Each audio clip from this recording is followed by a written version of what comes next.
Well, well, well.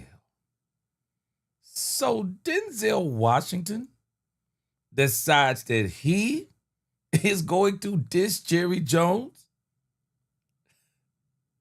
You can't make this stuff up. Let's talk Cowboys. We're about to talk facts. Let's go. Yep, let's go. We got plenty to talk about today. Dallas Cowboys fans, stand up. Let's go. Man, we got a great show today. So much going on out there. Welcome, welcome, welcome, Cowboy fans and Cowboy haters alike. I'm the G, and I'm the host of Let's Talk Cowboys, where we talk facts. And if you like this video, please don't forget to like, share, subscribe, hit that notification bell so you know the next time we post another video or go live. And by the way, we are live. And if you haven't become a channel member or subscriber yet, please do. We have a lot of great things coming up this season. Now let's talk facts. As everybody comes in, let's get this thing going.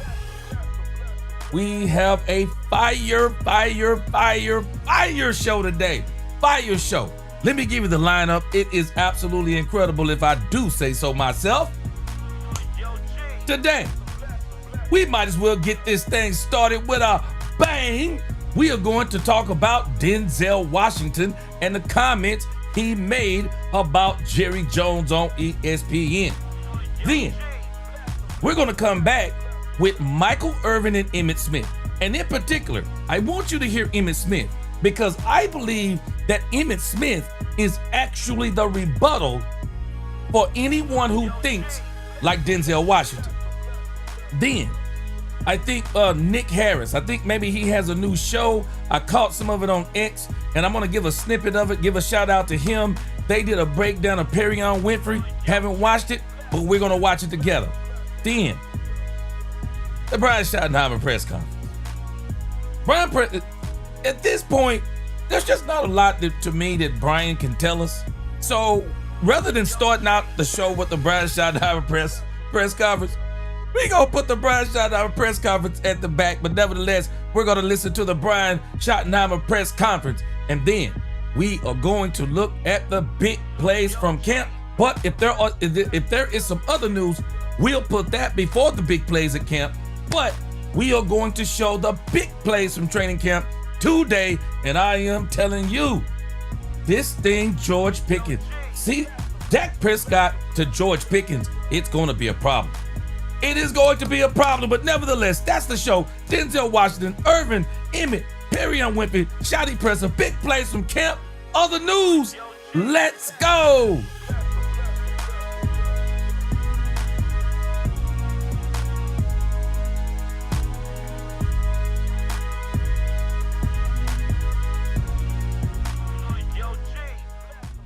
All right, let's get this roll call in so we can get this show started and get this party started.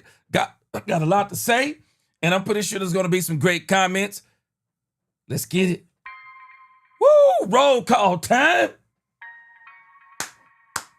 Let's go. Wait, hold on. Let's do this a little bit different. Roll call. Let's put this on the screen. Today, we got John Jones. He said, "What up, G Money?" And I'm telling him it's a new Jack City. Randy McIntyre, what's going on?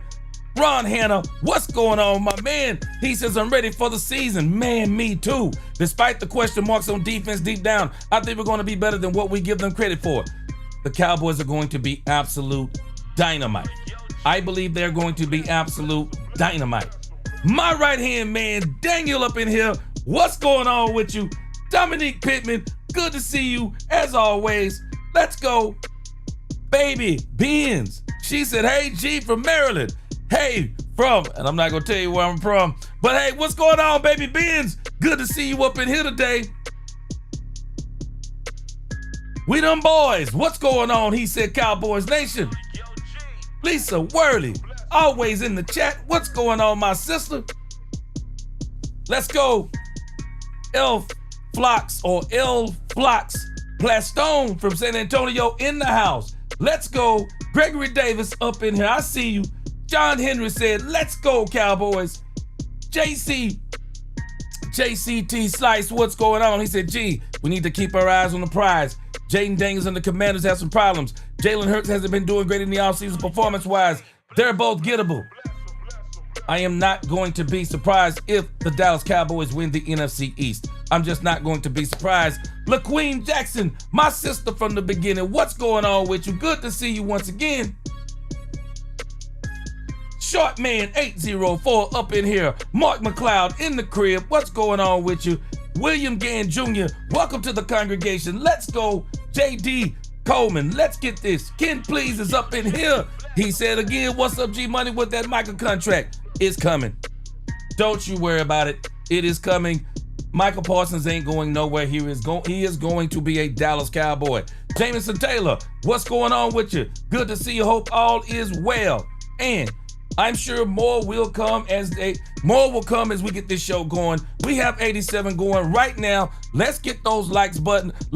Let's get those thumbs up. Whatever we need to do, make sure you like, share, subscribe. Hit that notification bell. Let's go. Robert M31 just joined the congregation. He said, what up, H-Town in the house. Let's go. All right, let's get this thing started. I get some more. What's going on? Don Trey. I think it's Don Trail Tyson. Cowboy hater checking in. Yes, sir. Cowboy hater checking in. It's all good fun. Fort Worth is my hometown. Welcome. Cowboy haters are welcome. Let's go. Let's go. All right. Let's get this thing going with Denzel Washington. You know, it's strange to me that Denzel Washington, of all the time to talk about the Dallas Cowboys, it's strange to me. It's strange to me that he chooses to do it when he stops by ESPN promoting a movie. Strange to me.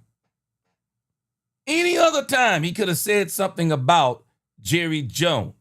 But isn't it strange that people criticize Jerry Jones for capitalizing on his product, his Dallas Cowboys, capitalizing on their popularity?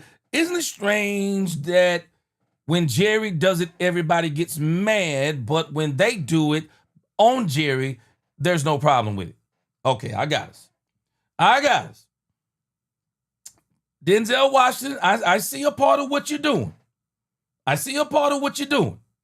And again, I am aware that I am fully aware that Denzel Washington is a Cowboys fan. But I'm also not dumb that on the day that he's going to promote his movie, that he makes sure he's going to say something about Jerry Jones. So we don't think he's also, we don't realize he's also trying to capitalize off of Jerry Jones. Now, I'm just telling you now, if you're not seeing that, it's capitalism at its finest. I have no problem with it. Just be careful what you're saying when, in a sense, you're doing some of the same things. Because it is what it is, but doing some of the same things. Davion Wallace is in the crib. Yep, Davion Wallace, I agree with you. He wanted a viral moment. That's what he wanted, was a viral moment for that movie. My sister Niecy from the beginning, always good to see you in the chat. Always good to see what you have to say. So again, Niecy says, hey, G in chat, what's going on? Randy McIntyre said Emmett was exactly right. Now, Randy McIntyre, I don't know if you've seen it.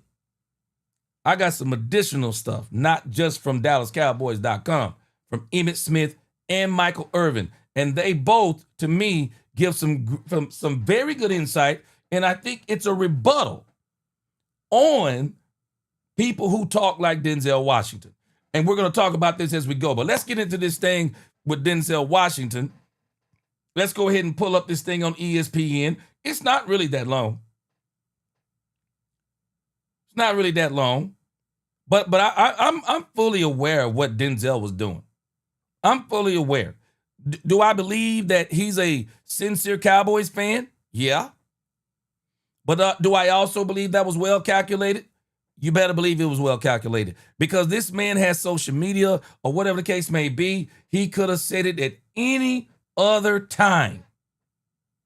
But why did he say it this time? Why did he say it this time?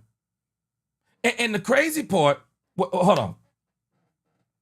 I'm going to let Denzel say some things, and then I'm gonna tell you why that this is crazy to me. This is crazy to me, what he says. It's absolutely crazy. All right, let's get into this thing. Denzel Washington on ESPN. Let's see here. And y'all know Stephen A. Smith, he was eating this up. The neighborhood the neighborhood Dallas Cowboy lover in disguise owes a part of his career to the Dallas Cowboys. Let's see, let's get this thing going.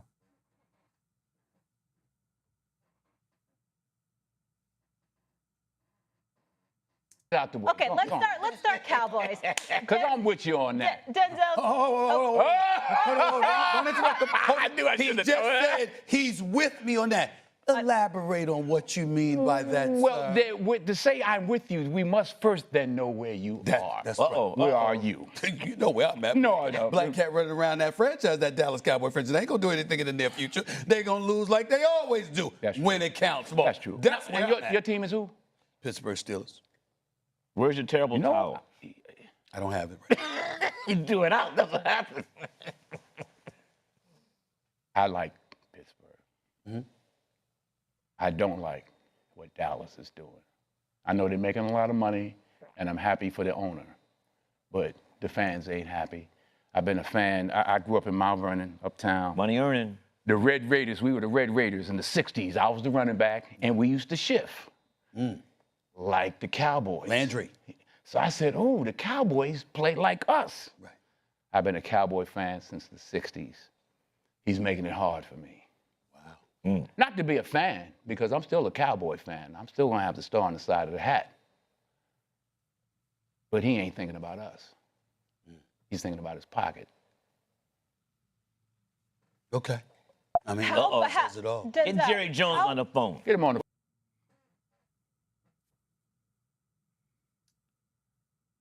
I'm in total disagreement with this. I'm in total disagreement. And the reason why I'm in total disagreement, well, I agree with people who say that Jerry has made a bunch of terrible moves over the last 30 years. Yeah, I'll agree with you. But some of the moves that Jerry has made, contrary to what people believe, Jerry did make some of those moves because Jerry thought those were going to be Super Bowl moves. Jerry did think those were going to be Super Bowl moves. Do y'all not realize that when Jerry Jones brought in Bill Parcells, Jerry Jones thought that was a Super Bowl move? I know we don't want to believe that. But when Jerry brought in Bill Parcells, Jerry thought that was a Super Bowl move. The problem that the biggest mistake Jerry made is Jerry let go of Jimmy Johnson too fast. That was a dumb mistake. Unequivocal. It was a dumb mistake. Jerry, Jimmy, and what they put together, they could have been the New England Patriots of the 90s. And getting rid of Jimmy Johnson wasn't a testimony to Jerry not wanting to win a Super Bowl. Getting rid of Jimmy was to prove to Jimmy that we can win a Super Bowl without you, because anybody can win a Super Bowl with the team that we have put together. Now, we don't have to call it 50-50. We can call it what you want to. You can say 60-40. You can say 70-30. You can go 80-20. You can say anything you want to. But Jerry and Jimmy put together the 90s Cowboys. Jerry and Jimmy put together the 90s Cowboys. And when Jerry let go of Jimmy, he didn't look at that as, I'm not thinking about the fans. Jerry's ego took over, and Jerry wanted to prove to Jimmy that we can win a Super Bowl without you because of the team we put together. The team we put together. Minnesota Vaughn, I see you in the chat, but I'm not agreeing with you. Because if Jerry Jones don't sign off on anything that they're deciding on, then it doesn't get done. So Jerry is a part of the equation. Stop fooling yourself. You can divide it any kind of way you want to, but Jerry deserves credit for those 90 Super Bowls too. Again, let me give us the reality of the situation. So, who hired Jimmy Johnson? Who hired Jimmy? See, I'll just shut down your argument. It's a dumb argument. Who hired Jimmy? I'm not gonna wait. I'm not gonna hold my breath while I wait because I'll suffocate. Jerry hired Jimmy. Do you know why Jerry hired Jimmy? To win the Super Bowl. That's why Jerry hired Jimmy. But then Jerry didn't get rid of Jimmy because he didn't want to win a Super Bowl. No, he wanted to prove to Jimmy that he could win a Super Bowl without him. That's what he wanted to prove. And for everybody who keeps screaming about Jimmy, can somebody tell me why Jimmy didn't win a Super Bowl in Miami? I'll wait. Why didn't Jimmy win a Super Bowl in Miami? You want to know why Jimmy didn't win a Super Bowl in Miami? Because Jimmy needed an owner like Jerry Jones. Yeah, Jimmy needed an owner like Jerry Jones. Jimmy needed an owner like Jerry Jones who would say, okay, so what do you want to do? Explain to me what you want to do. You think that's going to help us win? I'm going with you. Okay, I'm rolling with you. What do you want to do here? Okay, I'm rolling with you. Do you think that Jimmy was rolling in Jerry's office saying, hey, sign this? No, Jerry said, explain it to me. Okay, it makes sense. Let's roll. Jerry and Jimmy were the perfect cocktail. That's why Jimmy didn't win after Jerry. For everybody who keeps talking about Jimmy, Jimmy didn't win without Jerry. Why didn't Jimmy put it together in Miami? I saw Jimmy posting today. The Miami Dolphins hadn't been to the playoffs in 24 years or something like that. Somebody said before he got there. They went to 3 playoffs and they lost. They won 2 and lost 1. But you know why he didn't win? Y'all better put some respect on this man's name. Put some respect on my name. You understand me? When y'all say my name, put some respect on it. Tell me what Jimmy won without Jerry. Tell me. Tell me what Jimmy won without Jerry. Tell me the Super Bowl he won without Jerry. Now tell me the Super Bowl that Jerry won without Jimmy. What does he say? You tell. Show it to me. Because I can show you the Super Bowl that Jerry won without Jimmy, but you can't show me the Super Bowl that Jimmy won without Jerry. That's not dissing Jerry. That's not dissing Jimmy. I'm just telling people who are disingenuous, who think that that Jimmy Johnson is the sole reason why they won those Super Bowls. He's not the sole reason. Was it dumb that he let go of Jimmy? Yes, I'm agreeing with you. But let's give Jerry some credit. Because not only did Jerry win a Super Bowl, Jerry won a Super Bowl without Jimmy. Jimmy didn't do nothing without Jerry. Jimmy was out of football, what, some 3 or 4 years later? Jimmy was out of football in the pros. He couldn't do it in the pros. See, Minnesota, you don't know what you're talking about. See, college is different. See, college, it's about recruiting. They didn't have money back then. They didn't have these NL deals or whatever. It was about recruiting. Jimmy was a great recruiter. And in college, you can have all the best players you can have, even though we know they were paying those players under the table. We know it. You could bring in the best players and nobody could do anything about it. College is different. The pros is a whole different ballgame. Jimmy couldn't win in the pros, just like Nick Saban couldn't win in the pros. Nick Saban took his butt right back to college. Jimmy Johnson took his butt out of football and he was done. Jimmy did nothing without Jerry. Jimmy did nothing without Jerry, but Jerry did something without Jimmy. And Jerry set out to prove I could win a Super Bowl without Jimmy. And Jerry hired Barry Switzer. Barry Switzer comes in here on cruise control because of the team that him and Jimmy put together. You can call it 80-20, you can call it 90-10, you can call it 95-5. But what I'm not going to let you do is not give Jerry Jones any credit. I'm not going to let you do it. Because you're 100% wrong. If you think that he won those Super Bowls without Jerry, you're crazy.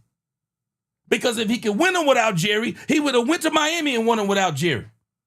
The man had Dan Marino. It's different though, ain't it? It's different when people aren't allowing you to move how you want to move. It's different when people aren't saying, hey, who do you want to get? Let me sign a check. It's different when you don't have someone who's doing those type of things, isn't it? Strange, isn't it? No, Jimmy and Jerry were the perfect cocktail. And that is the very reason why that when Barry Switzer talked to both Jerry and Jimmy, Barry Switzer said, and I quote, maybe I'm paraphrasing, but I quote, Barry told Jimmy and Jerry, how did y'all F this up? How did y'all F this up? It was both of their egos. It wasn't just Jerry's ego. Jimmy had an ego too. Jimmy said it was all him. It wasn't all him. People don't understand that Jerry has made Super Bowl moves that didn't turn out to be Super Bowl moves. See, nobody will give Jerry credit. Who do you think brought in Deion Sanders?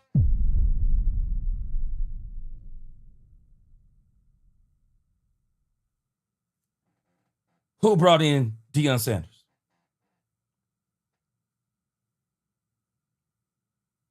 Who brought him in? So we think that's Jimmy? Jerry brought in Deion Sanders. And Jerry got him a Super Bowl without Jimmy.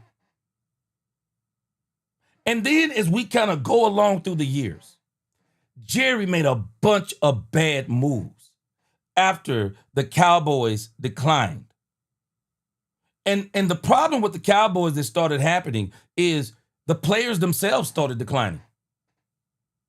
The players started declining.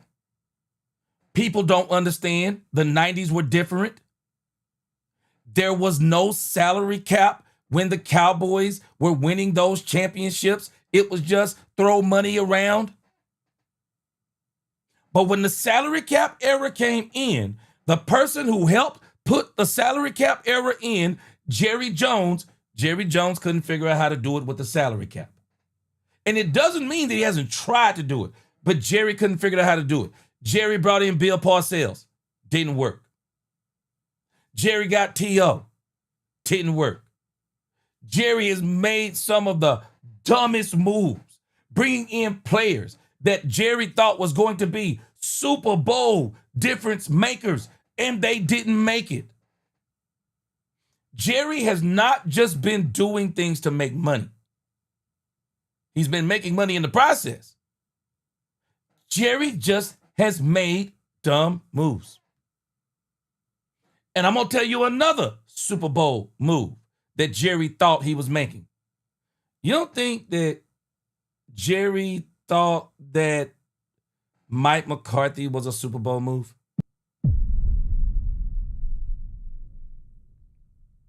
Jerry thought Mike McCarthy was a Super Bowl move.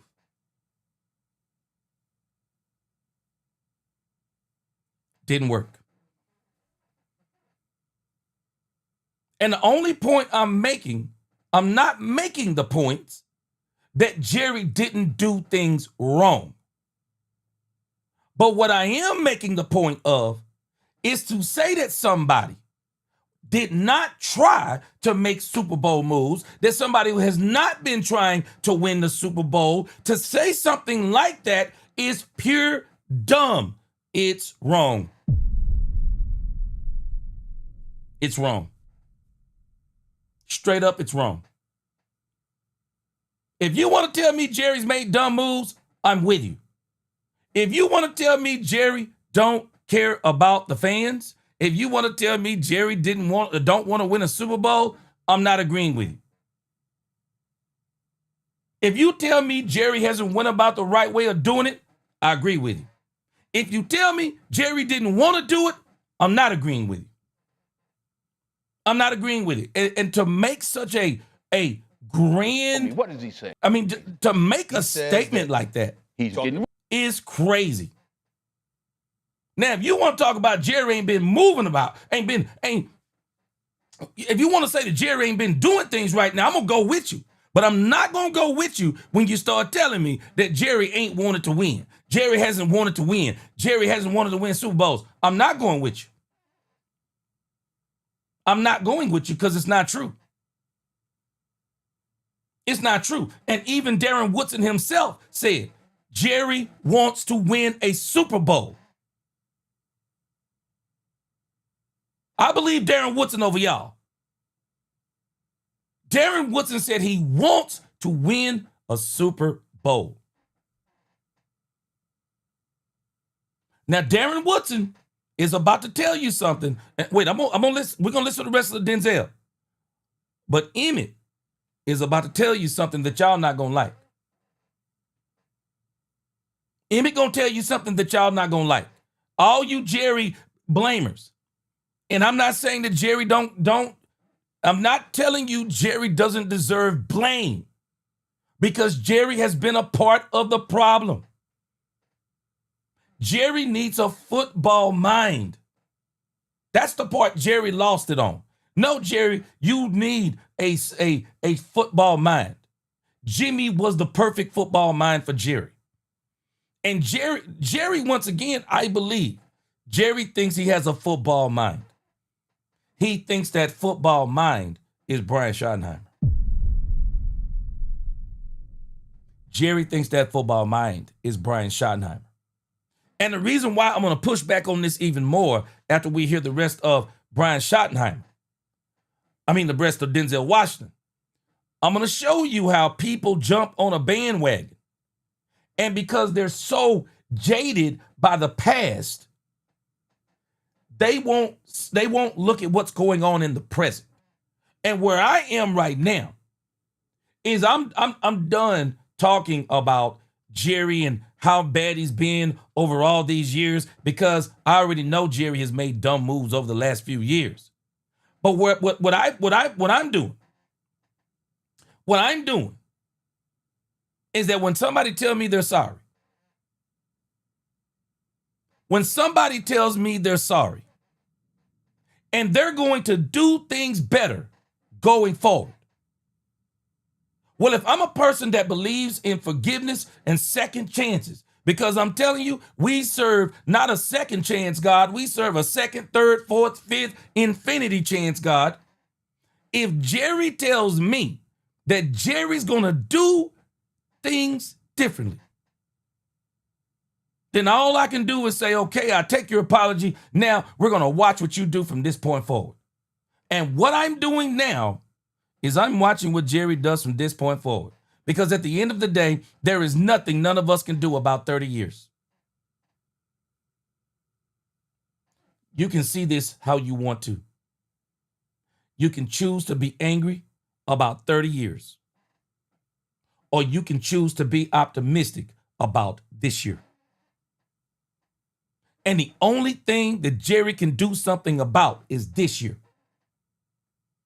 So for me, I'm going to focus on this year.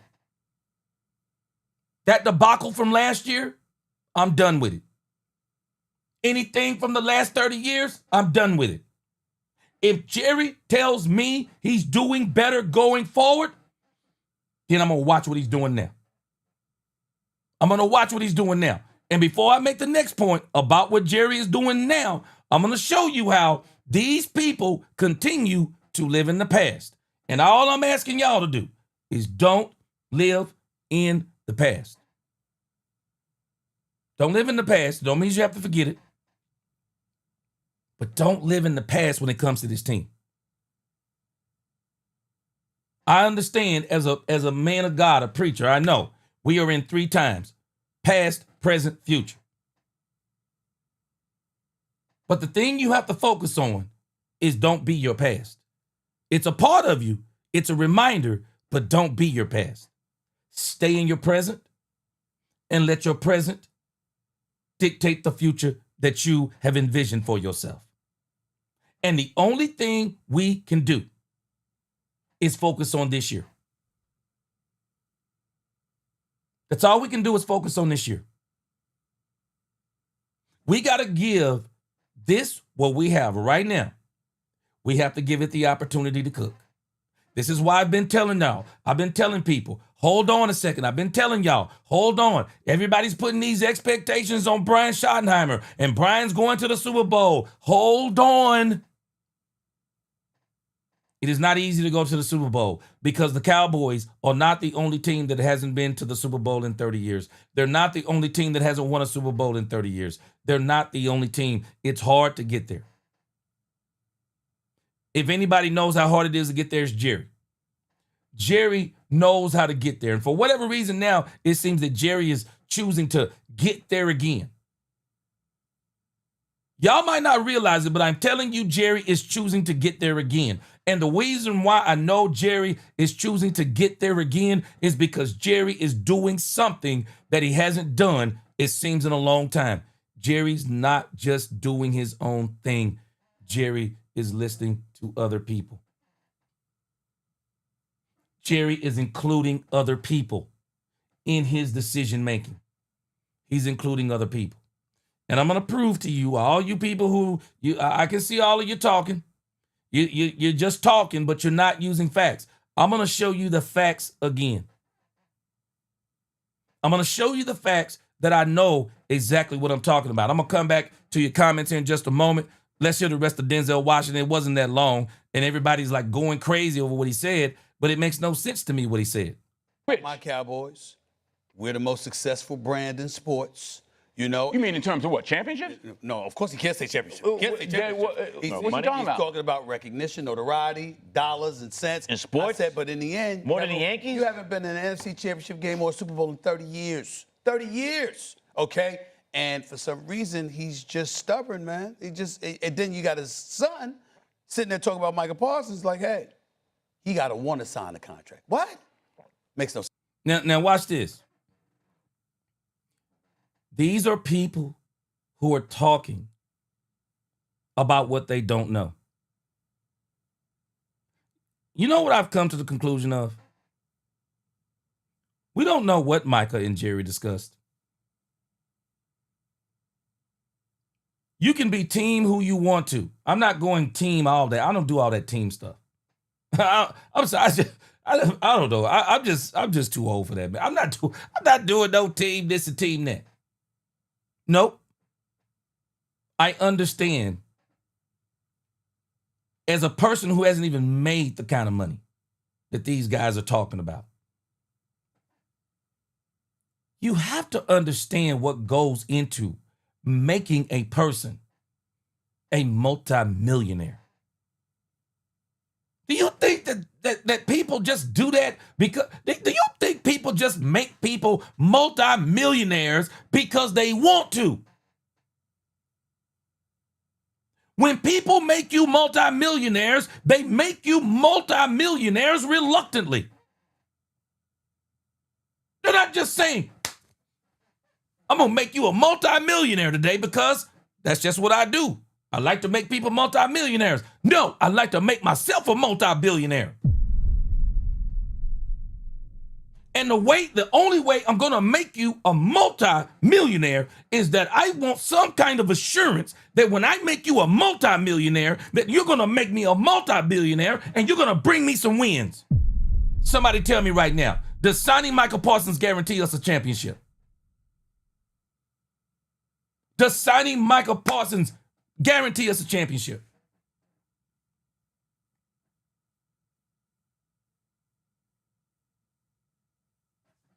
I'm sorry, but Michael Parsons, I love him, but he's immature. I'm not sweating this stuff with Jerry Jones. I'm not sweating it. Why would I be sweating the fact that I know this man gonna pay me? Man, if you want me to wait until September the 21st, bruh, you paying me either way it goes. If y'all don't think that Jerry is about to pay Michael Parsons, man, I got a doggone bridge in London I want to sell you. I'm not buying this stuff. Dak Prescott's already told us, bro. Dak said if I hadn't lived it myself, I would be discouraged. But Dak said I'm not worried about it because I know this man gonna get paid. So why are people saying that Jerry don't want to win because he hasn't signed Michael Parsons to a contract today? Jerry is signing Michael Parsons. Might not be today, but he's signing him. He's signing him. And for anyone to say that Jerry don't want to win a Super Bowl because he hasn't signed Michael Parsons, that's nonsense. And I'm going to show you again. Let's let him say these last few things, and then I'm going to show you. Sense, guys. But you know this. There's box office and there's Oscars. Jerry, been a while, huh? You ain't been to the show, you wouldn't know. Ooh. Wow. Wouldn't been to the show, you wouldn't know. Uh-oh. Haven't been to the show, so you wouldn't know what it is to win.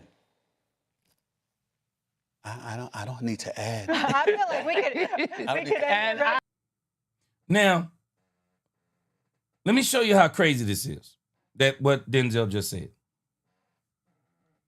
It's absolute madness. Because if Jerry didn't know how to do it, he wouldn't have done it before. Jerry was a part of what did it before. And the reason why I know this to be true is that if we say the same thing about Jerry, then we have to say the same thing about Jimmy. Because again, somebody tell me, what did Jimmy win outside of Jerry Jones? What did he win? We act like Jimmy left the Dallas Cowboys and went to the Miami Dolphins and four-peated. We're acting like Jimmy went to the Miami Dolphins and won 6 out of 7 Super Bowls. Jimmy needed Jerry too. Jimmy needed Jerry too. And it doesn't make sense for anybody, and I understand, frustration will make people say foolish things. That's why the Bible tells us don't speak out of anger. No, sometimes you got to be able to just step back. We have been brainwashed by this media. Jerry Jones was a part of that Super Bowl winning formula. Jimmy was a part of that Super Bowl winning formula. I don't care if you give Jimmy 99-1. Jerry was a part of it. And I saw Jerry win a Super Bowl without Jimmy. I didn't see Jimmy win nothing without Jerry. All I saw was Jimmy running out of football and he was done. Again, y'all got to tell me. Nobody can tell me that if Jimmy was this force of nature, that he didn't need Jerry, because that's one of the things that Jerry was trying to prove. You need me too. Well, if Jimmy was that force of nature, then why in the world did he not win without Jimmy? I mean, without Jerry. Stop it, people. Stop it. I understand you're speaking out of 30 years of frustration, but you're not telling the truth. Jimmy did nothing without Jerry. Jimmy did nothing without Jerry. Absolute nothing. Jimmy needed Jerry, and people don't understand Jimmy needed Jerry. Jerry proved that Jimmy needed Jerry. He proved that he needed it. Let me read this. Let me read the super chat from my man USMC. Then I'm gonna come back to a comment he just made too. USMC, he says, sorry, I agree with Denzel. Admitted it in training camp when asked about it. He stated to the reporter, look at what I built in 30 years.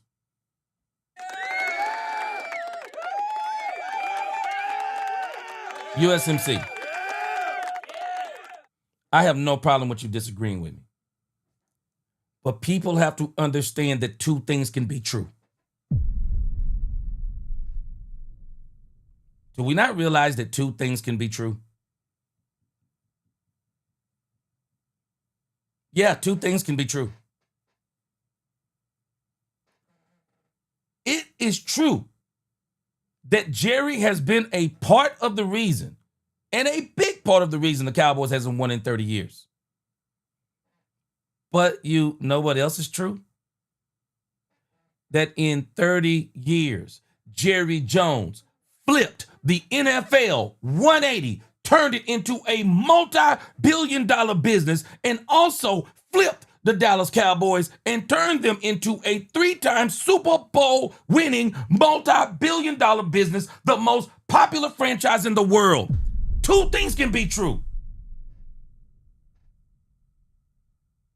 And I know we're mad at Jerry because Jerry is saying, I might not have won any championships, but I've been trying. I haven't been able to do it. But one thing I have been able to do is turn the Dallas Cowboys into the most valuable sports franchise in the world. Do you know both of those things are true?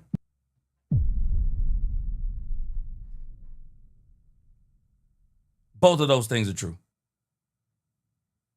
And I'm sorry, I'm not mad at Jerry. I'm mad at Jerry for not making the right moves over the last 30 years. Yeah, I'm mad at Jerry for that. But what I'm not going to be mad at a man for is saying the truth. Yeah, but I've also made this into a successful franchise as far as money goes. There are franchises that wish they could do that. I'm sorry, I'm not going to be mad at a man for that. I'm not. I tell my sons all the time, and I'm not going to be a hypocrite. I tell my sons all the time, I'll never criticize you for making an honest living. If Jerry was doing some things under the table, yeah, I'd be mad at Jerry too. But if Jerry is talking about if Jerry is honestly talking about what he's done, because a lot of people don't understand, there's a reason why these owners love Jerry Jones, because Jerry Jones has made all their pockets fat. Every last one of them, Jerry has made their pockets fat. And Jerry is saying that the Cowboys, and the very reason that so many people try to attach themselves to the Cowboys is because they know that Jerry has made the Dallas Cowboys into a money-making machine. And that's the facts. Jerry Jones has turned the Cowboys into a money-making machine. And you can get mad if you want to. I can't tell you what to do. You can get mad. I tell people all the time. You can get mad. You can get glad with a heavyweight trash bag. It don't matter to me. I can roll with anybody who say that Jerry's done some things wrong. Whole lot of things wrong. But I'm not going to be mad at this man for saying what he did. It's true.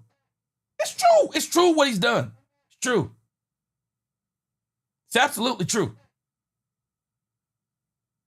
And if it wasn't true, these same people wouldn't always have a microphone in Jerry's face. It's true. I don't roll with these things like all money ain't good money. No, honest money is good money.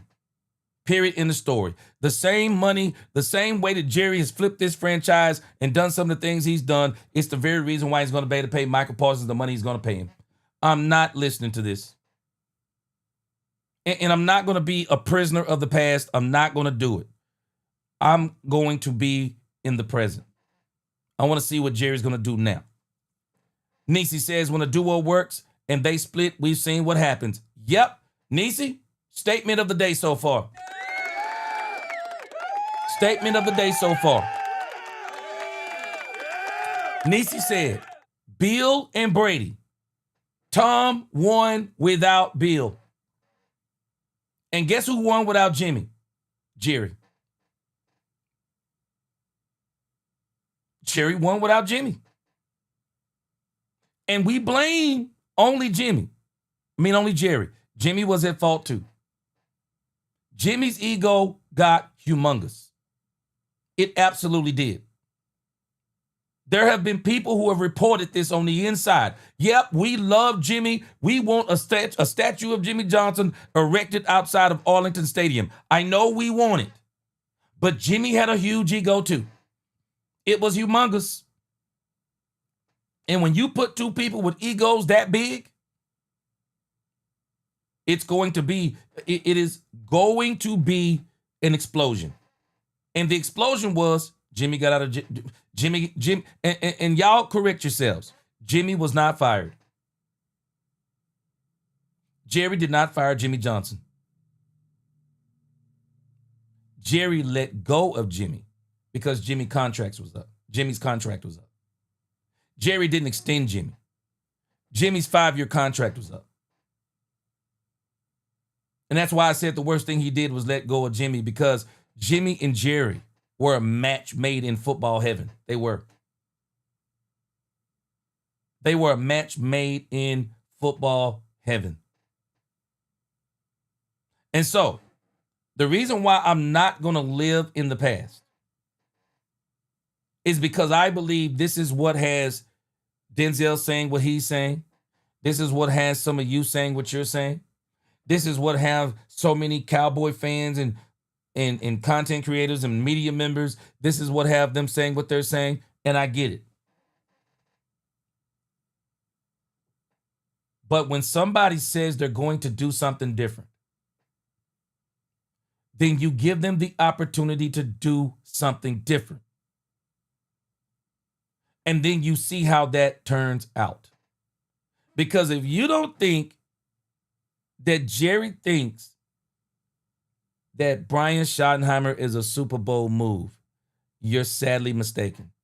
And the reason why I know that people just kind of go wherever the wind blows, some of the same people that keep talking bad about Jerry every time somebody talks bad about Jerry are the same people who are saying that they believe the Cowboys are going to win a Super Bowl this year.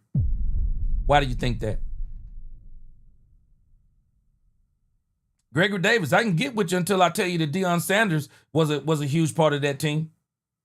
You do know the Cowboys lost the Super Bowl, didn't go to the Super Bowl the year before. But then they turned around the year after that with Barry Switzer, Jerry, and we know without a shadow of a doubt, Jerry brought in Deion Sanders going against Steven and anybody else who disagreed. That was a Jerry Jones move.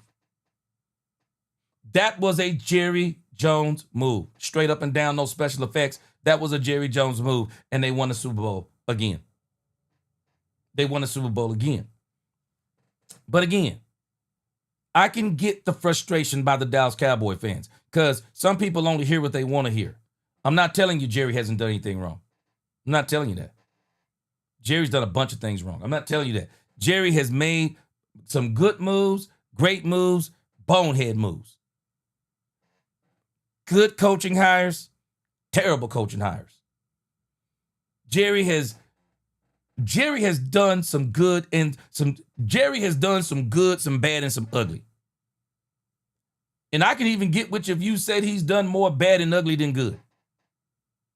I can get with you on that too. But to say that a man don't want to win, I'm not going with you on that. I'm not going with you on that. I'm not going with anybody on that. Because again, to say that somebody didn't want to win, you're telling me you're getting inside their head. No, I think that Jerry has made what he thought was Super Bowl moves. They just haven't been Super Bowl moves. They just have not been Super Bowl moves. Period in the story. It just is what it is. But right now, and this is where I want to go. I want to go to right now. Because Jerry Jones believes. Jerry Jones absolutely believes that what he has done this season, Jerry believes that these are Super Bowl moves. And y'all can agree or disagree, but Jerry thinks these are Super Bowl moves. And I don't think Jerry made these moves. Marcus, I agree. This is where the frustration is coming in. I know where you are, and I know where a lot of people are. A lot of people are right where you are. We want Super Bowls. Well, of course we do. We all do. And we do know that Jerry has been a big part of why we haven't got those, because as great of an owner, Jerry is a great owner. What Jerry is a terrible GM. Jerry is a terrible GM, and we all know it. So we're not tripping on that. We all know Jerry is a terrible GM. But it looks like this year that Jerry, and this is where I am right now, what I'm seeing from Jerry right now is that Jerry wants to win. And I'm not taking this thing with Micah Parsons to mean that Jerry don't want to win. I'm looking at the thing with Micah Parsons and I'm going, okay, this is some kind of dumb contract negotiation that Jerry has going on with Micah Parsons. We already know Micah Parsons is going to be signed by the Cowboys. It's just a matter of when. But that don't mean that Jerry don't want to win the Super Bowl. Now, some of y'all will get mad, but I'll just tell you the real truth. Because if Jerry really wanted to win a Super Bowl, Jerry would be trying to pull off a Micah Parsons. Jerry would be trying to make a Herschel Walker trade with Micah Parsons. I mean, if he really was trying to win, because Jerry needs more players. I believe Jerry's going to go out and get more players. But again, some people will tell you that if Jerry was really trying to make a Super Bowl move, he would make a Herschel Walker trade for one Micah Parsons.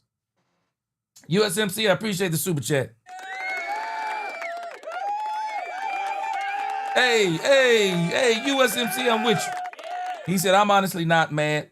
He said, I have a day job, a wife, a daughter, my faith in God, not in football or in Jerry. Jerry can't save me, only Christ can. Yes. And I'll tell you, see, USMC, this is why for me, it's really because of my faith. I can only take Jerry at his word. Jerry said at the Brian Schottenheimer press conference, at least it was supposed to be the Brian Schottenheimer press conference, Jerry said they're going to do better going forward. So the only thing I can do is go by what the Cowboys have done this year.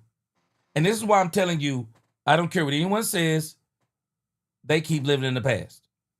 And Jerry is living in the past with this thing with Netflix, but I think Netflix probably approached Jerry Jones and Jerry Jones said, heck yeah, let's do it. But Jerry likes to go down memory lane too. But let me tell you why Jerry likes to go down memory lane. We have to be very careful sometimes going down memory lane. It does no good to do it. All it does is cause grief. I think sometimes in my own life about how things used to be, how people used to be different, how people before social media, how people talked and how people interacted with each other. I think about before smartphones and text messages, and I think about just so many things of how people used to have block parties and how we used to, kids used to go outside, ride bikes, and the neighbors all knew each other, and people would sit in each other's front yards and play cards and dominoes and play music, and it was just a whole different time. But I also have to understand that it's not like that anymore. And sometimes I want people to be today like people were yesterday. And the issue with Jerry is I see with Jerry, even as it applies to this Netflix thing, Jerry wants players today to be like the players that Jerry came up with. Jerry wants players today. He wants football today to be like it was yesterday. When the reality of the situation is Jerry is one of the main people that turned football from yesterday into football today. Because Jerry didn't realize that when he turned the NFL into a money machine, that he was going to be making a lot of multimillionaires.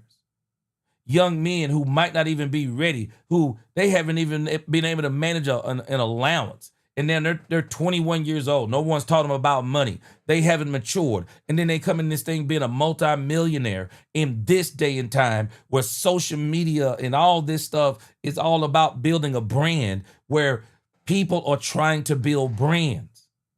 Because at some point, and even I have to admit this, at some point, we have to start saying that the players have to take responsibility too. Jerry has invested in players. Jerry has invested in players that he thought was going to get him Super Bowls. And it hasn't panned out. And at some point, and I don't think at some point, I think the time is now, that once Jerry puts this team in place, because I don't think this team is finished, but when Jerry puts this team in, and when Jerry goes out and gets us that one tech, gets us that cornerback, when Jerry goes out and solidifies all of these things, and I'm not worried about Michael, he's going to be signed, that when Jerry does finally get that team put together, gets this team put together, we got to finally get to a point to say that Jerry has done his thing. We're going to have to get to that point to where we're going to say Jerry has done his thing. See, Tuck, this is kind of where I'm going. This is exactly where I'm going. But see, it's not just Jerry.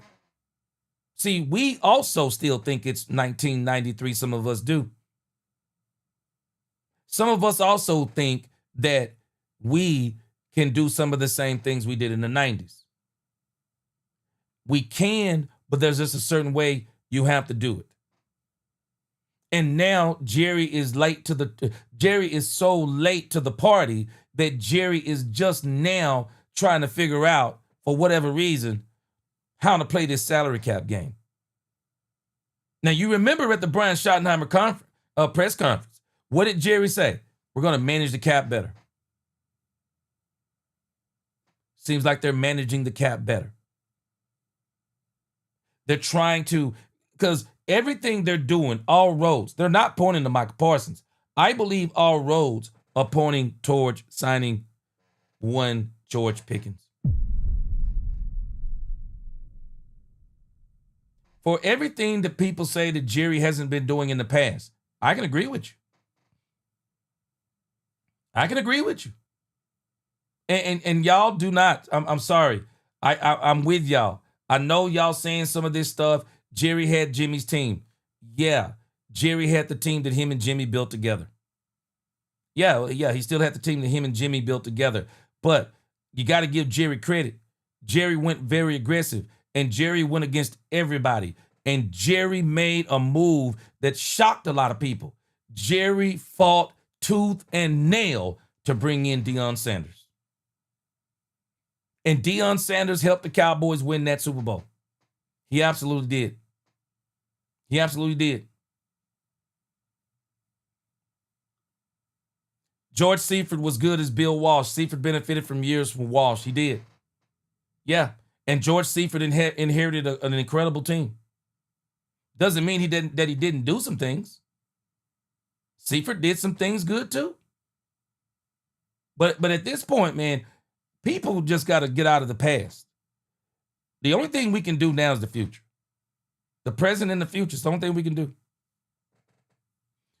Niecy said the soap opera Dallas will always live on. What season is this? 5,000 episodes, 600. Niecy, 100%. 100%. And so, and the reason why I'm saying this, we gotta see what it is now. 30 years ago ain't gonna help us. The Netflix special is going to be good for people like me, you know, I'm from back then. I remember a lot of it. It'll bring some memories back, but at the end of the day, I'm gonna look at it and forget it. Because only thing I want to see is what does Jerry do now. That's all I want to see is what does Jerry do now. Jerry said he's going to do better, so I want to see him do better. I want to see him do better. Daniel said, gee, I think the fans have just grown tired of the moves. Yep, I agree. That the Joneses boys have made and have had my doubts too, but I'm not going to go away from this team because I have merch in my room. And again, I'm excited about what the Cowboys have done now. We're going to go to Irvin and Emmett.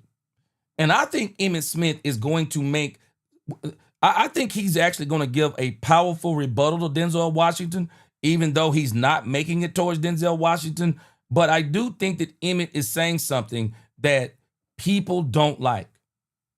They don't like because everybody want to put, there are two people that people want to put all the failure of the Dallas Cowboys on. Jerry Jones, Dak Prescott. Nobody else gets any of the blame but those two.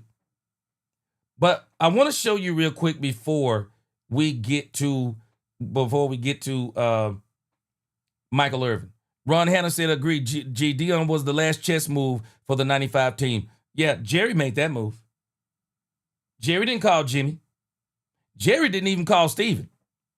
Jerry didn't call Steven. He told Steven. He told Steven what he was going to do. He did it. Talked to the team. He did it. They won the Super Bowl, and that was it.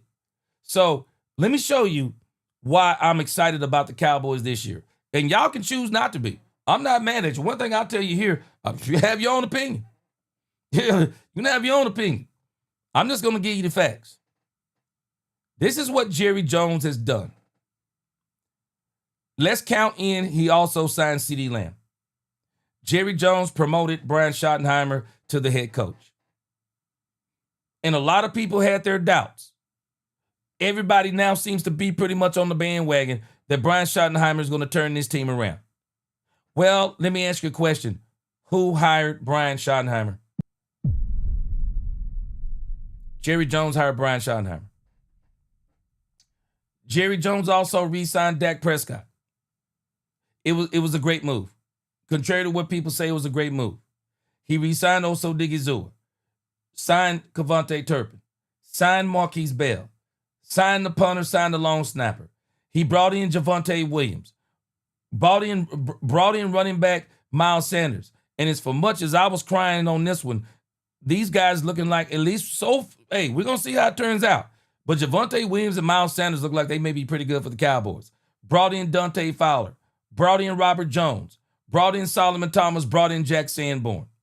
Traded for Joe Milton III, finalized the trade for George Pickens. So y'all are telling me that these moves are telling you that Jerry Jones don't want to win. I'll wait.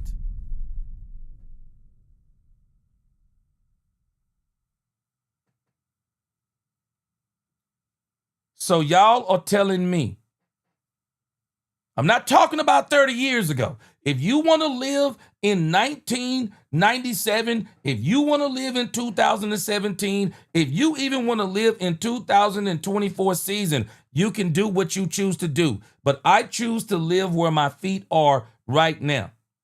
And Jerry said in that Brian Schottenheimer press conference that he was going to do better going forward. And everything that I see on this list says that Jerry Jones is doing better going forward. Tell me where I'm wrong. Where am I wrong that you... So people are telling me right now that these moves are moves that are showing the Jerry. Tell me where are the promotional, what's promotional about this? These moves that Jerry made. Explain to me how these moves right here are proving that Jerry don't want to win.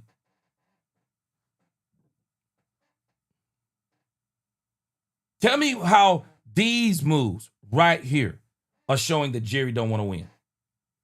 I'm not talking about 30 years ago. Right now. Tell me where these moves are showing that Jerry don't want to win. George Pickens, I don't care what anyone says. George Pickens is a Super Bowl move. George Pickens is a Super Bowl move. George Pickens wasn't Jimmy Johnson. George Pickens wasn't. It was Jerry Jones that wanted George Pickens bad, and he got him for us. And I'm going to show you some stuff today, man. We ought to be, rather than every time somebody says something bad about Jerry, maybe sometimes we ought to say, you know what, yeah, man, that's what Jerry was doing in the past. But I tell you this, boy, right now, Jerry's making some good moves. Jerry's making some good moves. And I don't think they're done. I don't think the Cowboys are done. I do think the Cowboys are going to go out and get a one tech. I don't know if it's going to be a great one, but I think the Cowboys are going to go out and get a one tech. Not only do I believe the Cowboys are going to go out and get a one tech, I believe the Cowboys are going to go out and get a cornerback. But even if they don't, it doesn't mean they're done. And I've already said this, and y'all been hearing me say this. You don't build the best roster in football in one season. You can't. I'm not saying you can't, but it's hard to do. The Cowboys are probably going to need one more season. And I've been saying this. The Cowboys, I believe, are going to need one more season to kind of get this to where they want it. I can clearly see next year's draft, the first thing the Cowboys are probably going for is a one tech. The second thing the Cowboys will probably go for is a cornerback. The third thing the Cowboys will probably go for is, who knows, a running back. But the Cowboys, I'm telling you, what Jerry has done this year, I'm good. And what Jerry is doing this year, I'm good. I'm just not going to get in this whole business of the Michael Parsons argument. I'm not going to get into that business. There's something there that don't make sense to me. And there's something there that even Michael Parsons himself don't want to reveal. I mean, you can tell by the letter that he wrote. No, something ain't right about that. I'm not getting in that. But it is a multi-million-dollar negotiation. And don't get this twisted. Silence is a part of a negotiation too. Silence is a part of the negotiation too. Not talking is a part of the negotiation too. Because when you're not talking, somebody is saying, okay, who's going to cave in first? One person is saying the talking is the cave in. The other person is saying what I want is the cave in. So it's a standoff. So I'm not getting in this. All I know is I believe Michael Parsons is going to be a Dallas Cowboy this coming year. And the Cowboys have enough depth that I don't think it's going to be an issue if Michael comes in a little late. Because I think the Cowboys have enough depth at the edge rusher position that Michael Parsons can just be eased back in. You don't have to play him every snap anymore, and I don't think he's going to play every snap anymore anyway because of who they have. I think now he's going to be able to come in. They're going to be able to use him as a chess piece. They're going to be able to move him around, and he might not play but maybe 30 to 40 snaps. But again, I'm staying right now. I'm where I am right now. Because a lot of the talk we continue to hear is about last year or the last 30 years. Well, there's nothing we can do about it. The only thing we can do is let Jerry do what he's doing now. These moves, again, these are the moves that Jerry has made. I like them. We're not even talking about the draft they had. The draft the Cowboys had was incredible. To get Donovan Ezeraku in the second round, I'm telling you, people are going to be looking back on that and saying, how in the world did the Cowboys get Donovan Ezeraku in the second round? The Cowboys had a great draft. Tyler Booker, great pickup by the Cowboys. Donovan Ezeraku, great pickup. We'll see how Savon Revel Jr. shapes up after he gets healthy. Jaden Blue, great pickup. Phil Maffa, I believe. You're going to see more and more. You're going to see he's a great pickup. Again, I'll agree with you on, hey, man, Jerry's done a bunch of boneheaded moves. A bunch of boneheaded moves. But I'm not going to keep living in the past. Jerry said he's going to do things right. So let's let him go. Minnesota, you pretty chatty. Appreciate you. But I'm going to show you that this isn't me saying this only. And I'm not dumping blame on the player, but hey, the players have a part to play too, Minnesota. And I'm going to show you as we now get over here to Michael Irvin. I'm going to show you how Michael Irvin and Emmitt Smith are pushing back on the sentiment that it's only Jerry Jones' fault. Both of them are pushing back on this. And I was a little bit surprised. And I won't say I was surprised, but the things that they said, I was kind of like, whoa, this is some heavy stuff. This is some heavy stuff that they're saying. So let me let you hear Michael Irvin first for people who have not heard Michael Irvin speak on this. But Michael Irvin doesn't have a problem giving Jerry some blame too. But he's also going to put some blame on the players. Just listen to what he says. Well, for me, you know, everyone else get to see some of the journey. I lived the journey. So to get an opportunity to be with some of my teammates and relive those moments, you know, that's always huge and big. And I think good therapy for us as we get to be old men. And hopefully somehow, some way, you realize the special sauce on the team was not talent. It was our unity, and it inspires this group of Cowboys to come that close and go do some things. Pay attention. He's talking about the players. And this thing that he's talking about with unity, this has been a problem with this team.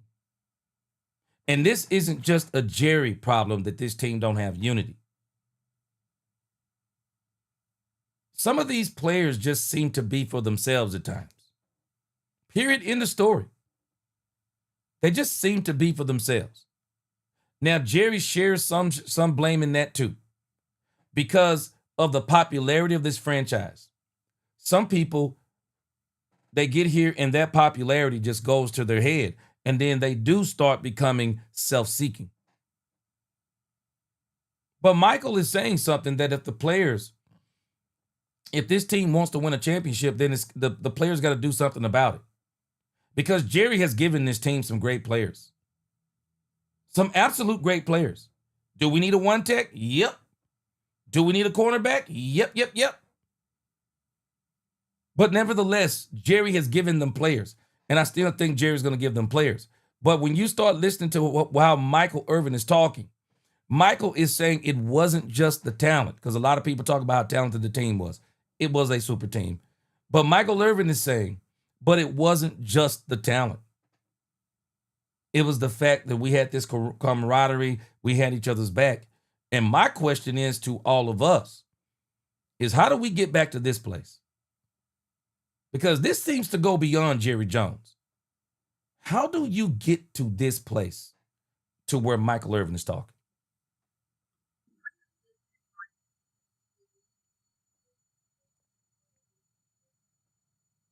Just that.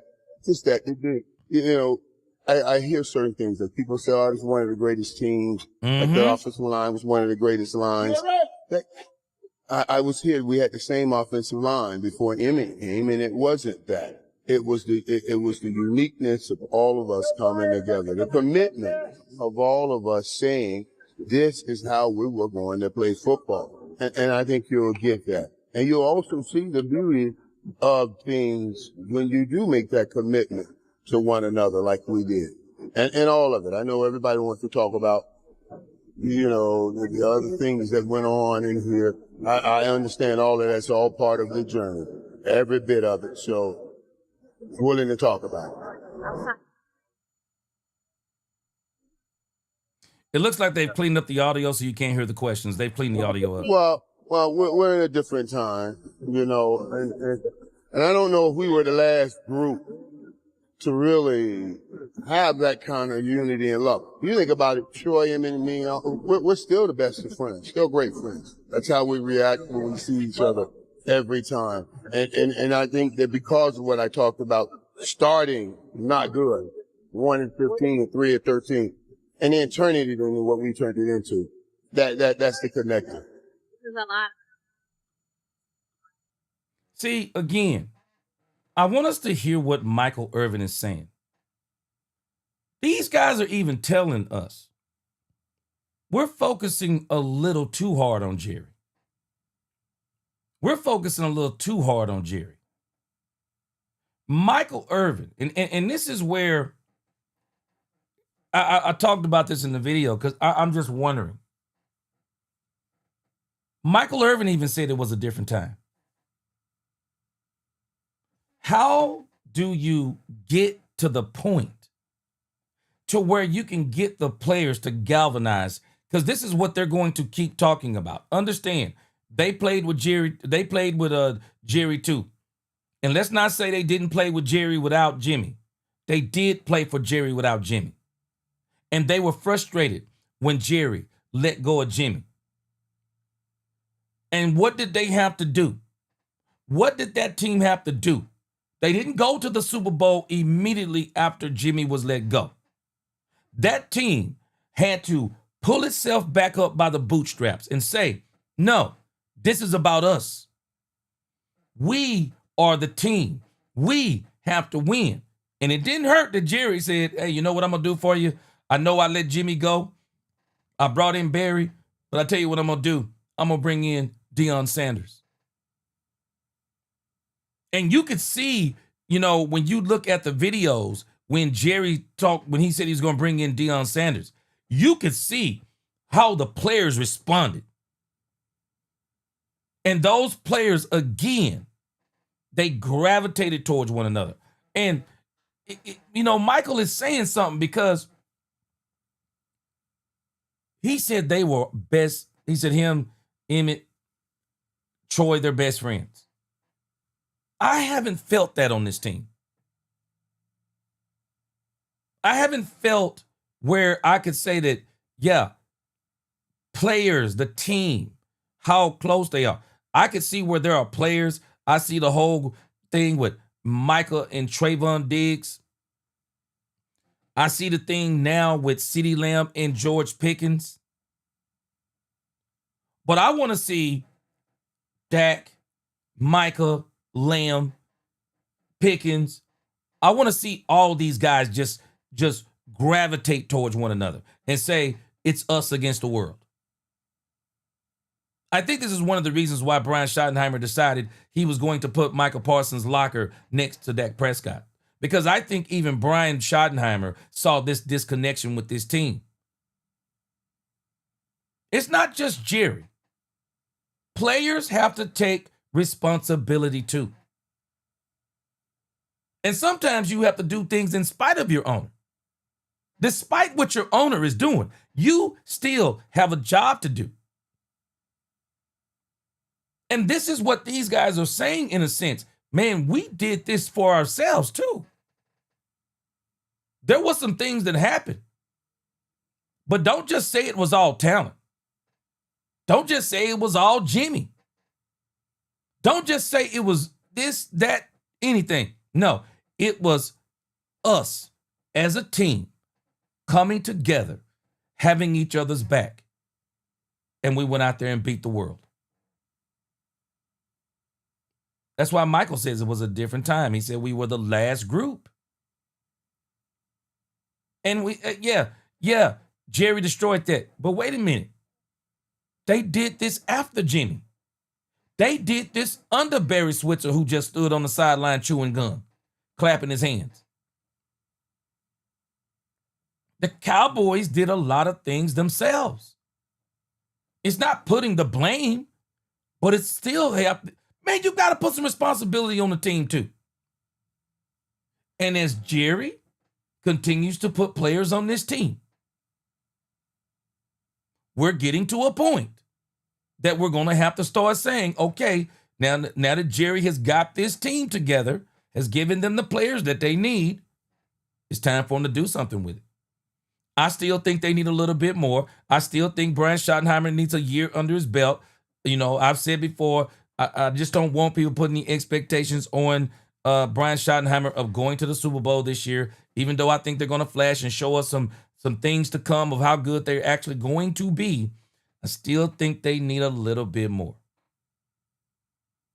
I still think they need a little bit more. And again, we got to stop living in the past. We're just living in the past too much. We are. Kimbo said, I love when people think rational and not with emotions. DC4L, I appreciate you, Kimbo. I mean, we are prisoners. Many of us are prisoners of the moment. I know we haven't won a Super Bowl in 30 years, but why am I going to walk around with hatred in my heart, with anger and all these things based on the last 30 years when Jerry told us in the Brian Schottenheimer press conference, we're going to do better going forward. When you tell me you're going to do better going forward, show me. In everything so far, with the exception of this Micah Parsons nonsense, and it seems to be a little bit more here than what we've seen in the past, minus this, Jerry's done well. Jerry hasn't even talked as much as he's talked in years past.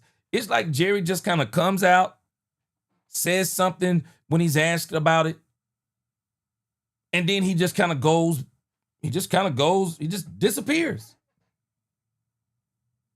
He just disappears. And so he hasn't even talked as much as he's talked in years past. Jerry does seem to be focused to me on trying to help this team win. I do. I think he's focused on trying to help this team win. So the next thing we got to see is, can he get this one tech? Can he get this one tech and can he get this cornerback for us? Eternal Dynasty, he says, highest paid players 90% of the time. We pay a player isn't conducive to winning Super Bowls. I hate to say it, but we overpaid Dak 2 seasons after the contract, and he's still the highest paid quarterback. Now, Eternal Dynasty, let me tell you why I disagree and where I agree. Dak's a great player. No problem paying Dak Prescott. Dak's my quarterback in the immortal words of Terrell Owens. But Jerry Jones did overpay for Dak Prescott. Why? Because Jerry Jones could have made Dak Prescott the highest paid quarterback on his first deal. And then turned around even on his second deal and made him the highest paid quarterback and probably would have saved somewhere upwards of what, $60, $70 million on Dak Prescott alone? Jerry waited. Jerry probably could have saved money on CeeDee Lamb had he went ahead and did it early. Jerry could have saved money on Michael Parsons. And I don't know. I'm really torn on the Michael Parsons issue because Michael Parsons said in his letter, even his own agent told him to wait.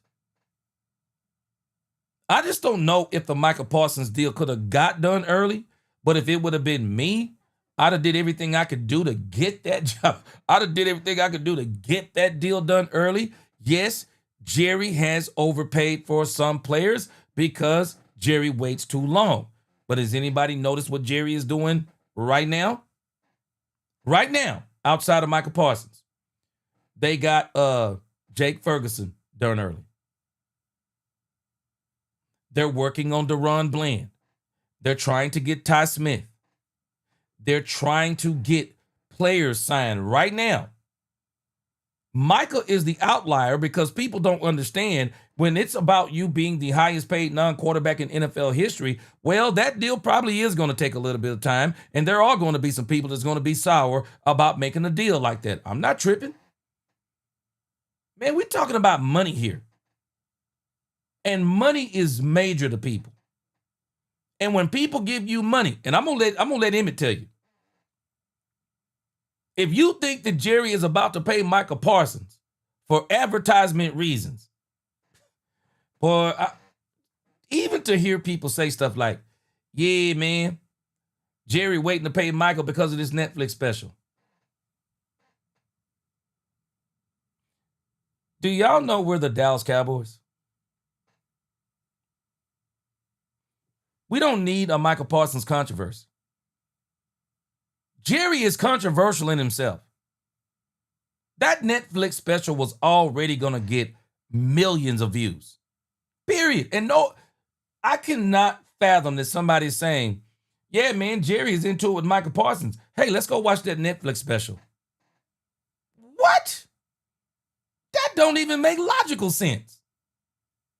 No, the 90s babies, even people who aren't fans of the Cowboys, they're going to watch that Netflix special. Because Jerry Jones is one of the most interesting figures that we have of our time, especially in the sports world. Yeah, Ron Hanna, it's tough sometimes, isn't it? You can even hear it in Michael Irvin's voice. Ron Hanna said, I'm from that era as well, but I'm telling myself to move on. It's not about, it's about now and not yesterday. And that's kind of where I am with the Dallas Cowboys. I'm about right now. Because everybody can tell me all day long about Jerry, but all they're talking about is what Jerry's done the last 30 years. What about this year? What about this year? Because that's the only year I can live in. I can only live in 1 year. This is the only year I can live in. And everything Jerry has done this year, I'm liking it. I don't like the whole issue with the Michael Parsons thing, but I know he's going to get signed, so I'm not worried. Poobie D, can I hit you with some truth? Can I hit you with some truth, Poobie D? You don't think Spike Lee needed it too? Somebody tell me the last successful Spike Lee movie. Tell me. Tell me the last successful Spike Lee movie. Tell me. Tell me the last one. I don't remember it.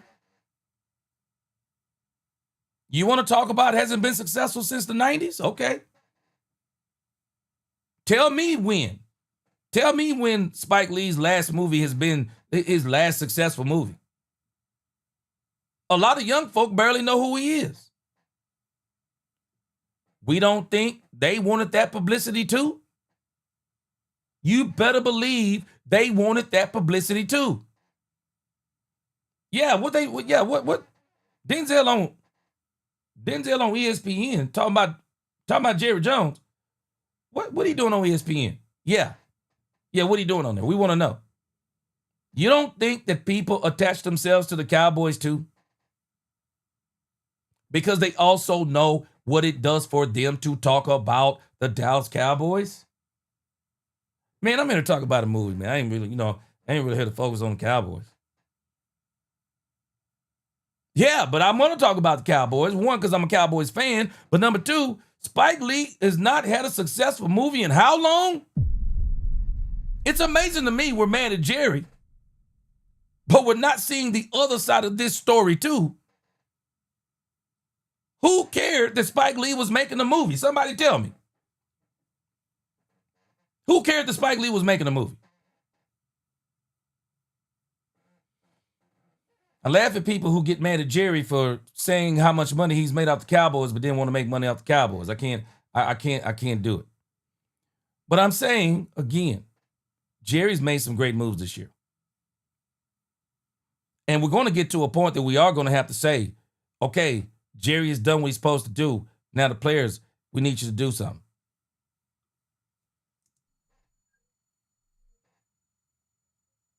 Well, you could say the biggest gamble Jerry Jones ever took was me, or even certainly the Cowboys. Because remember, you'll see in the doc, when Tom Landry had these Cowboys, they were going in one direction. I think they were like, what are they doing drafting a guy like Michael Irvin, so all of that. Jerry, I thought, was perfect for what Dallas needed when Dallas got there. This is what I hope when we talk about Jerry, and I know people shoot at him all the time, and that's all cool. He can take it. He's a big boy. But I don't know if you can really tell what Jerry's done for the NFL. The brand that the NFL is right now because of the business side of what that guy has done. So, he's up to everybody. So I appreciate it. Say it, Mike. Y'all can hate Jerry all y'all want to. Y'all wouldn't even know some of these players if it wasn't for Jerry Jones. The NFL wouldn't even be what it is without Jerry Jones. See, we like to throw the baby out with the bathwater. And people are mad is that Jerry is saying, I'm not going to let you throw the baby out with the bathwater. Jerry is saying, yep, I failed. I failed with some of the moves I made with the Cowboys over the last 30 years. I failed. But what I'm not going to let you do is say that I'm a failure. And when I see people talking about Jerry is crazy, Jerry is dumb. What? A multi-billionaire?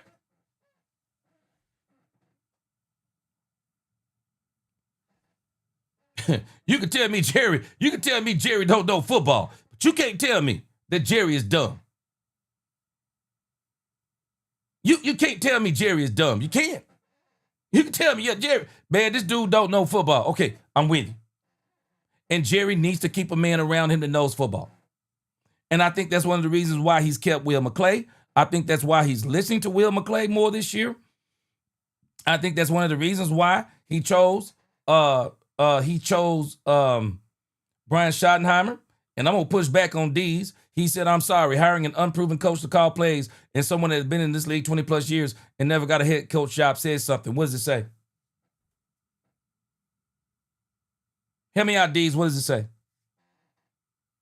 Because right now it hasn't said anything. So I guess you think that when Jerry hired Jimmy. So do you think that when Jerry hired Jimmy D's? See, I'm gonna push back on you. See, I've been alive long enough to have been around when this stuff was happening. So you think that when Jerry hired Jimmy, that everybody was saying that's the best move Jerry Jones made when he bought the team. He hired a college coach who's never coached in the pros, never won a pro game. That's the best move he made, bringing in Jimmy Johnson. All these unproven coaches, he brought in Jimmy Johnson, and they lost the first 2 seasons. You actually think that people were saying, boy, that was a great move by Jerry Jones. So again, let me put your comment back up there because I want you to tell me what it means. Tell me what it means. Tell me what it means, D's. Because if Jimmy would have had the same success he had in Miami with the Dallas Cowboys, would we be saying that Jimmy was one of the best moves that Jerry ever made? Help me out, D's. Tell me what it's telling us. You don't know what Brian gonna be. You have no clue what Brian Schottenheimer is going to be. Tell me what it tells us. Because a lot of these coaches that get hired, they're unproven.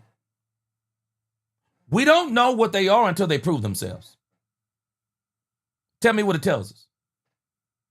Because I, for one, think that that Brian Schottenheimer, I think he's a great hire for the Dallas Cowboys. Am I happy with his protection of Joe Milton? No. But I got to see what he is. I have to see what he is. I can't go around saying, yeah, and on top of that, no, let me see what it is. Because what you just told me didn't tell me nothing. You said it tells us something. No, it didn't tell me nothing. I got to see what he is. Hindsight is 20/20. It's amazing to me that when Tom Brady was drafted in the 6th or the 7th round, when Tom Brady was drafted, everybody, you think people were saying, that's a great pick by the New England Patriots because he's going to go on to win 7 Super Bowls. Yeah, man, that's a great move by the New England Patriots. Yeah, it's amazing, isn't it? Isn't it amazing what hindsight is? See, hindsight is 20/20. We don't know. We don't know. These. But you don't know what he is. You don't know. You said, I'm tired of having these pushover coaches that don't have spines and cannot instill a culture of accountability and discipline in the fight. Every hire has these water boy coaches that shrink. How do we know?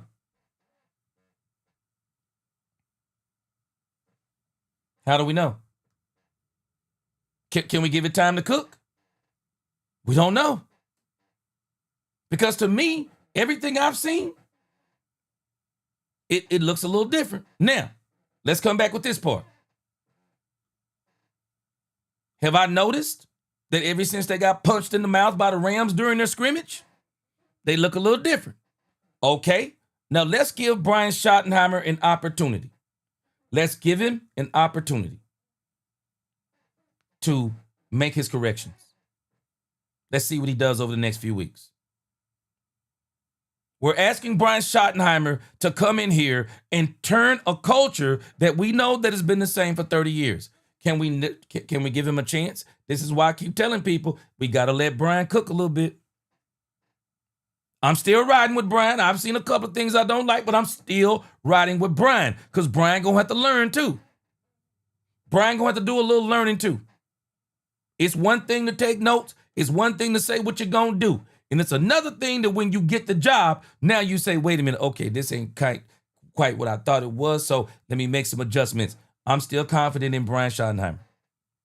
Even if Brian Schottenheimer only wins 3 games this season. Jimmy was 1-15. I'm going to give Brian, he's going to need more than a year, people. Kimbo said this fan base don't have unity. I 100% agree with you. I 100% agree with you. We got to see what Brian is. And I'm gonna give Brian, I'm gonna let him see, I'm gonna see what he is. Brandy Mahoney in the crib, what's going on? She said, I got to meet Emmett and Michael. They are so nice. Yeah. They seem like some great guys. Let me let you hear the rest of Michael Irvin because I got some stuff that's not on DallasCowboys.com, and I think you'll be interested to hear it. Now, I would appreciate it more if he could get the Michael Parsons deal done. That's what I told him over Tell here. him, I told everybody, I appreciate Jerry more if he gets Michael Parsons deal done. I'm going to let that go right there. I ain't going to steal nobody else's interview. I'm going to steal somebody else's Tell him, Mike, get this thing done, man. This is what Ivy League universities you can... Tell him, Mike, get this thing done. The natives are restless. The natives are absolute restless. Let's get this thing done so that we can get this season going. I'm so excited. We're not going to be talking about stuff at least I hope, we're not going to be talking about stuff like this over the next few weeks because we're going to continue to talk more and more football. But I got a couple of other ones. This is Michael Irvin. Turn it around. People ask that the history of the 70 Cowboys hang over us. And I never looked at it as anything that was hanging over us, you know. I looked at it as an opportunity to remind myself and remind us what we have a hold of at this time. What these guys have built and what deserves to be what we deserve to put out on this football field every time. So when you start talking about what the current guys, what I want them to get out of this, I want you to see it's not about talent, shoulders down, that wins championships. What you get out of this, I think, it's about the connection and the connectivity. We were connected and we were not going to lose. It's not just skill, you gotta have a collective will. And if the current group gleans that from the documentary, we may be in heaven again.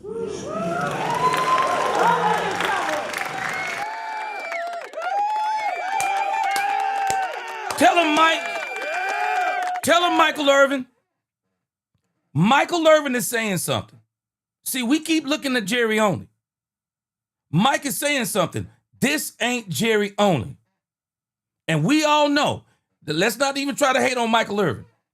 We all know that Michael Irvin has said some things that goes against Jerry Jones. He doesn't mind speaking his mind. But he's also saying, the players, hey, y'all have some responsibility. You got to make up in your own mind, too, you want to win. You can't just keep making this about Jerry this or Jerry that or people this, people that. When do y'all come together as a squad and say, it's us against the world? When do you come together and say it? See, some people think when you try to speak the truth, you're taking up for Jerry Jones. No, I'm just speaking the truth.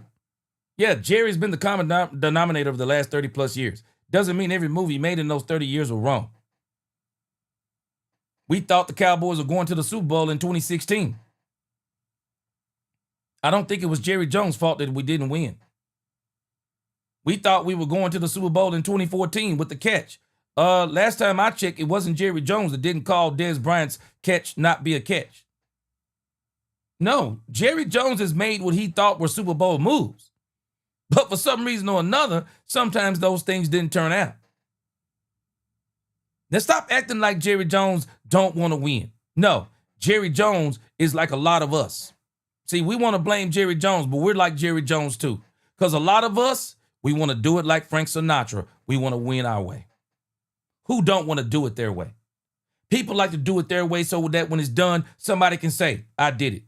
And this is one of the reasons why Jerry and Jimmy fell out. Because Jimmy was all about saying, I'm the reason. I'm the reason. Like Jerry did nothing. And that is fact. We don't have to like it, but it's fact. And Jimmy and Jerry was pushing back on Jimmy saying, no, bro, you're not the only one that did this. No, we did this. And when you talk about team, there is no I in team.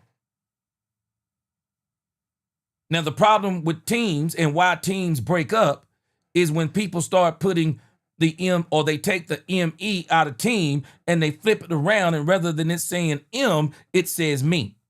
No, there is no I in team. And for me, there are things in my life that I'm predominantly responsible for. But I don't express those things because I'm appreciative. Because even if I'm 90% of the reason, that person who only did 5%, they are part of the reason too. And sometimes you think that 5% isn't a lot, but that 5% is the very thing that helped you get over the hump. Because if 100% is what gets you where you want to be, is 95 enough? Yeah, he only did 1%. Is 99 enough? He only did 0.1, so is 99.9 enough? We can never get so arrogant that we discount what little someone does. And I don't care what you say.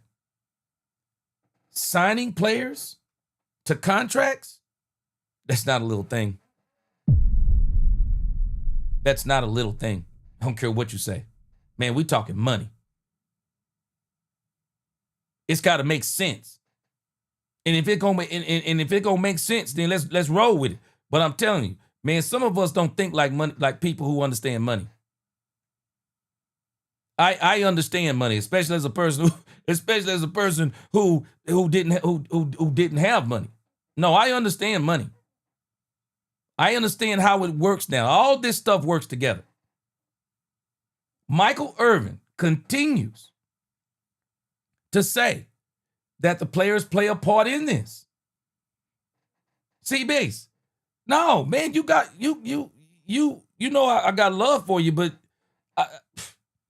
I gotta respectfully disagree. No, C-Base, they're telling you something. No, bro. We won these games.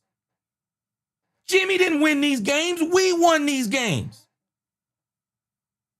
It's not just because we had a super team we won. No, we won these games. It was something. It was more than the talent. That's what they're trying to tell us. How many of us have said the Cowboys have been talented? How many of us have said it? No, they're pushing back. They're not defending Jerry. See, Base, you're looking at this from a different perspective. We've heard Emmitt Smith. We've heard Michael Irvin. We've heard Troy Aikman speak against Jerry. No, they're defending themselves is what they're defending. Even in this conversation, y'all notice the conversation we're having? It's all Jerry's fault. Jimmy was the reason for the 90s team. Do we hear what they're saying? No, we are the reason for the 90s team. We are the ones who were on that field. We are the ones who had each other's back. No, it wasn't all the things y'all are arguing about. And it's not the things that y'all are arguing about that's going to bring a championship to Dallas. He's saying the players have got to take some responsibility too. They have got to understand that talent isn't the only thing that wins championships. How many times have y'all heard me say, talent is extra? Doggone it, who isn't talented on this? Who isn't talented in the NFL? There are those who are more talented than others, first, second, third, fourth string.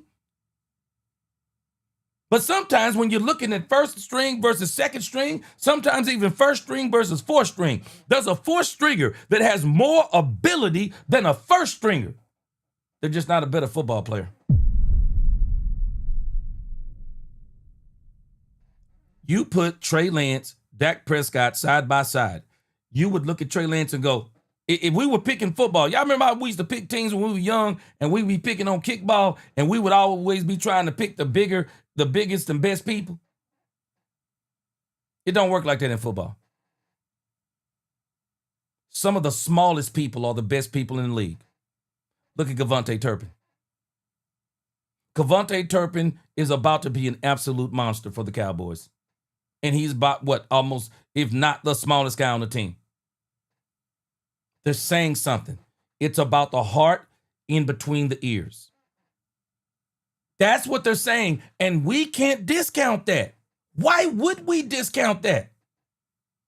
That's all he's telling us, man. This ain't just about Jimmy Johnson. Stop. Why do we say it takes Jimmys and Joes as well as X's and O's? Great players make simple plays look fabulous. Great players make simple things look complicated. Bill Belichick had to find out the hard way. Yeah, it's all me. Okay. No, it's a part of you. But Tom Brady plays the game. You may call a game. Tom's playing it. Tom's playing it. The players matter, man. That's what they're saying.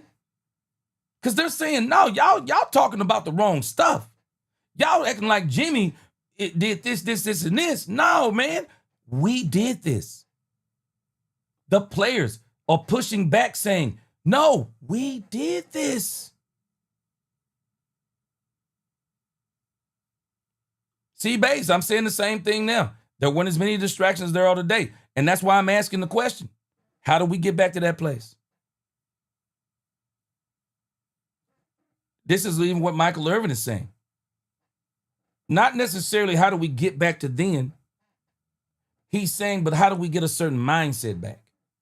How do we get these players to understand y'all have a huge part to play in this too? And you can't just blame Jerry. You can't just blame this, that, or the other. No, there's a part that you play too. Morgan Bros Rock, what's going on? Appreciate you. He said, bro, you believe anything Jerry says? No, I don't. You're not listening to nothing I'm saying. When did I say I believe everything Jerry says? Tell me. Because I haven't said that one time.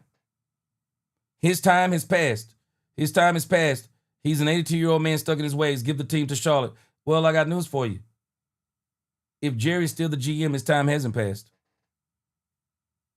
Nope, disagree with you on that too. Jerry's time has not passed. And I would agree with you if you said Jerry was stuck in his ways. I'm not agreeing with you that Jerry is stuck in his ways. Does Jerry still do some things the same way? Yes. But when I look at what Jerry has done this year, it tells me, nah, Jerry doing some things different. Jerry's doing a lot of things different. And even this thing with Michael Parsons, there is more to this than we're even talking about.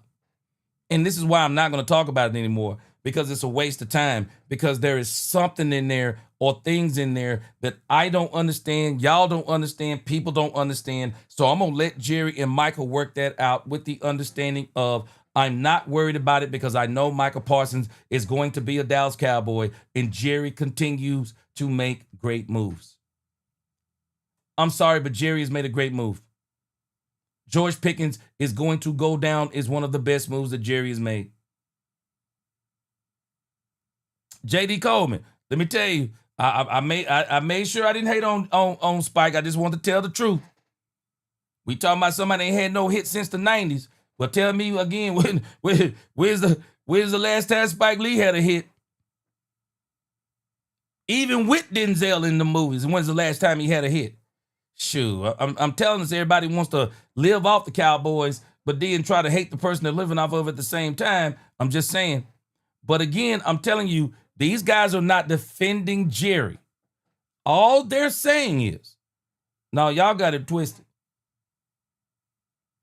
We, not just Jimmy, we won those championships.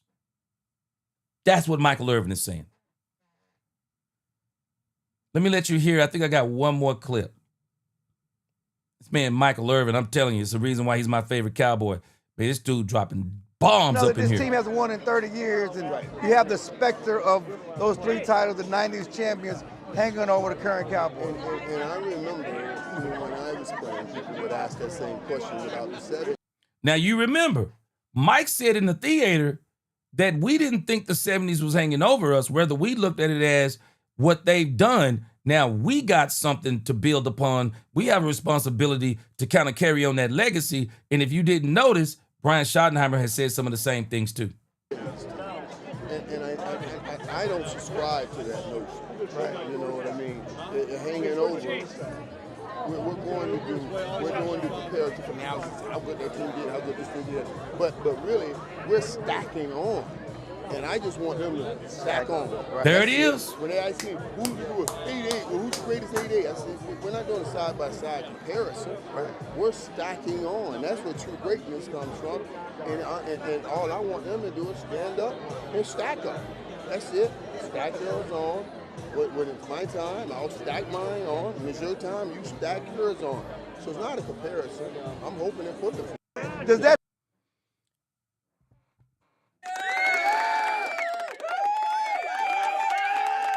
I'm just telling you what they're saying.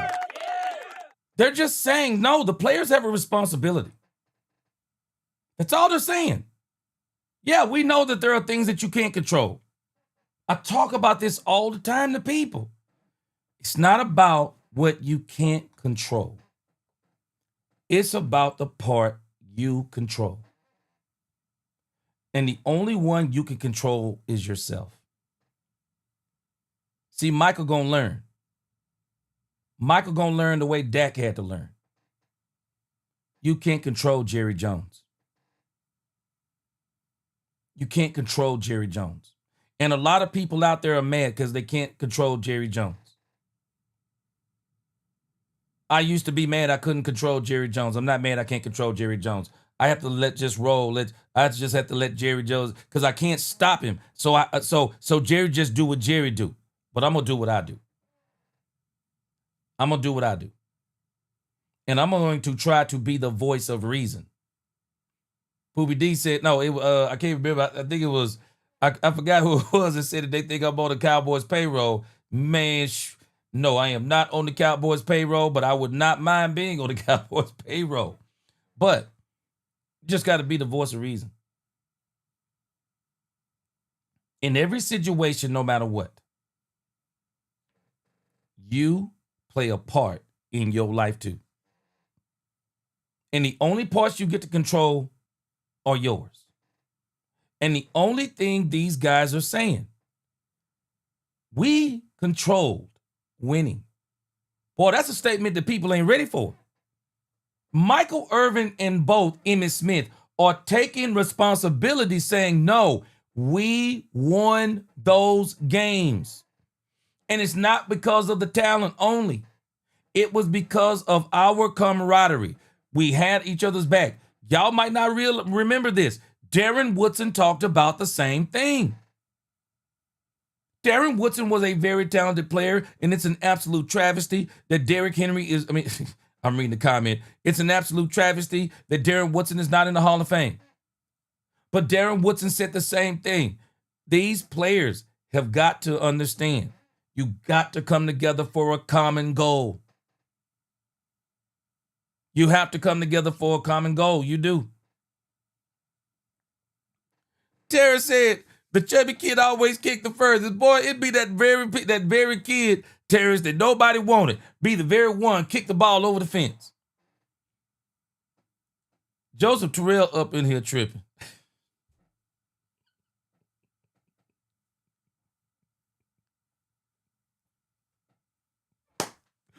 Stop it, Joseph Terrell. This man said Dolomite wants his clothes back for Michael Irvin. This man said Dolomite wants his stuff back, boy. Oh, there he is, my man D-Block 88. D-Block, I was just talking about you. D-Block said, I must work for the Cowboys. I don't work for the Cowboys. But I'm saying, though, I am saying I believe what Mike and Emmett are trying to send a message to these players is, man, y'all control more of this than you think. Y'all control more of this than you think. Y'all, if y'all come together for a common goal, y'all will be unstoppable. Yes, sir. Peace and blessings to you, my brother. I'm just telling you that's what he's saying. Yeah, because again, Newhouse fam, again, people were talking about Derrick Henry. That was dumb to me. To not get Derrick Henry, that was crazy to me. Did I like the fact he didn't get Derrick Henry? Shoot, that is crazy. But I had to keep rolling with the Cowboys because that's my team. Keep rolling with the Cowboys. And I'm rolling with Jerry too. I don't like everything Jerry do. Shoot, didn't like everything my mama did. I rolled with her. I don't always like everything people do in my life. As long as they're not committing a crime, I'm rolling with them. I'll try to be the voice of reason, say, can we go this way or go that route? But if we don't, guess what I'm doing? I got to roll with you as long as not committing a crime because we on a team. D-Block, and again, you think about it. For the most part, Jerry's been pretty quiet, except when, people start talking to him. Maybe people shouldn't talk to him as much. Superstar Status said the comment that made Jimmy leave was when Jerry Boley said in the paper that any one of 500 coaches, could coach this team. You don't publicly discredit and embarrass him like you did. But again, Superstar Status, let me push back. See, but what Jimmy wasn't doing in the court of public opinion, Jimmy, in the eyes of Jerry, was doing it in a place that's worse than the court of public opinion. Jimmy was doing it in front of the team. Jimmy was doing it in front of the team and the staff. Jimmy was flat out embarrassing Jerry in front of the team and the staff. And Jerry said, oh, heck to the no. No, you're not going to do that. No, I'm not going to let you do me like that because, bro, you could tell me you've been a big part, but you're not going to tell me you were 100%. And Jimmy was wrong for that, too. Jimmy was wrong for that. For me, I wasn't living it, but on the outside in, I'm like, okay, he was wrong. I don't know if that's a good enough reason not to re-sign him to another deal. Maybe that's a good conversation behind closed doors. Like, hey, I'm going to extend you, but I'm going to tell you this. I'm not going to extend you if you disrespect me in front of the team again. Or if you disrespect me in front of the team, we're going to put something in this contract clause to where you disrespect me, you're walking away from here with whatever you have on your contract. You won't get the rest of your contract, whatever the case may be. But, hey, man, y'all got to stop thinking that Jimmy wasn't playing his part, too. Jimmy Johnson was an egomaniac, too. They both were. And sometimes it takes two egomaniacs to win. Problem is that once they win, then the two egomaniacs, now they start fighting each other. And that's kind of what happened with Jimmy and Jerry. Y'all stop thinking that Jimmy was a doggone stop thinking that Jimmy was a doggone angel, man. Jimmy played his part too. All right, let me let you hear Emmitt Smith now. Emmitt Smith is now going to come back and he's going to say something. So he's going to say some things that are powerful too. Let me make sure. I got two clips. I can't swear at him, man. Probably not. We're going to play the one from DallasCowboys.com first. And then we're going to play the one I got from John Machota.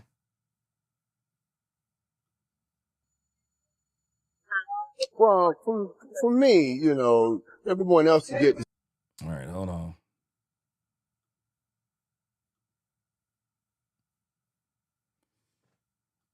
All right.